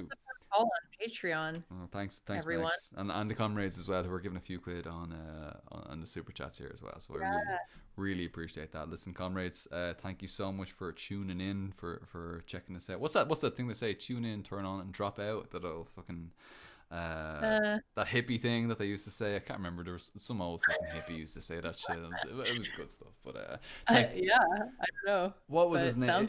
It was one of the lads who was really like who was really prominent in like the old acid scene and like the 60s, the 70s. It wasn't Terence McKenna. It wasn't Terence McKenna. It was like this academic who dropped out of Berkeley, and he was like a psychologist. Oh yeah. Do you know the guy I'm talking about? I'm actually just I gonna type it do. in. I read a book about him. I can't remember his name though. It's really annoying because I used to be really in that like hippie scene. Timothy Leary. Yeah, yeah, yeah, Yes. yeah. I knew that because I was like, Timothy Leary, that sounds like an Irish name. Yeah, yeah, yeah. And Terence McKenna, like all these fucking hippies, they were just these bunch of fucking like Irish Right. descendants. Unfortunately, I think they pretty much ended up being petty bourgeois, and they ended up being pretty, counter-revolutionary ultimately. But yeah, fuck, the dream's alive. So yeah, tune in, turn on, drop out, and thank you very much, comrades, for doing so this evening, for having the crack, for having the fun, and for being here. Yeah. And yeah, that's it. Mexie, thank you so much for coming on. I'm looking forward to I'm looking forward to talking on the Vegan Vanguard about Irish republicanism. Yeah, that's gonna be really good. Awesome. Awesome. All right. Well, thank you so much, comrades, and I'll see you again next week. And I think we'll end the stream there. Mexie, do you know any like good slogans or catchphrases to end the stream with? Because I always struggle at this point. Do you have anything? Have anything good? Are you one of those people who's like solidarity, comrades, and then just like drop out? I mean, that's fine. All right, let's give it a go. Solidarity, comrades. Solidarity. Solidarity.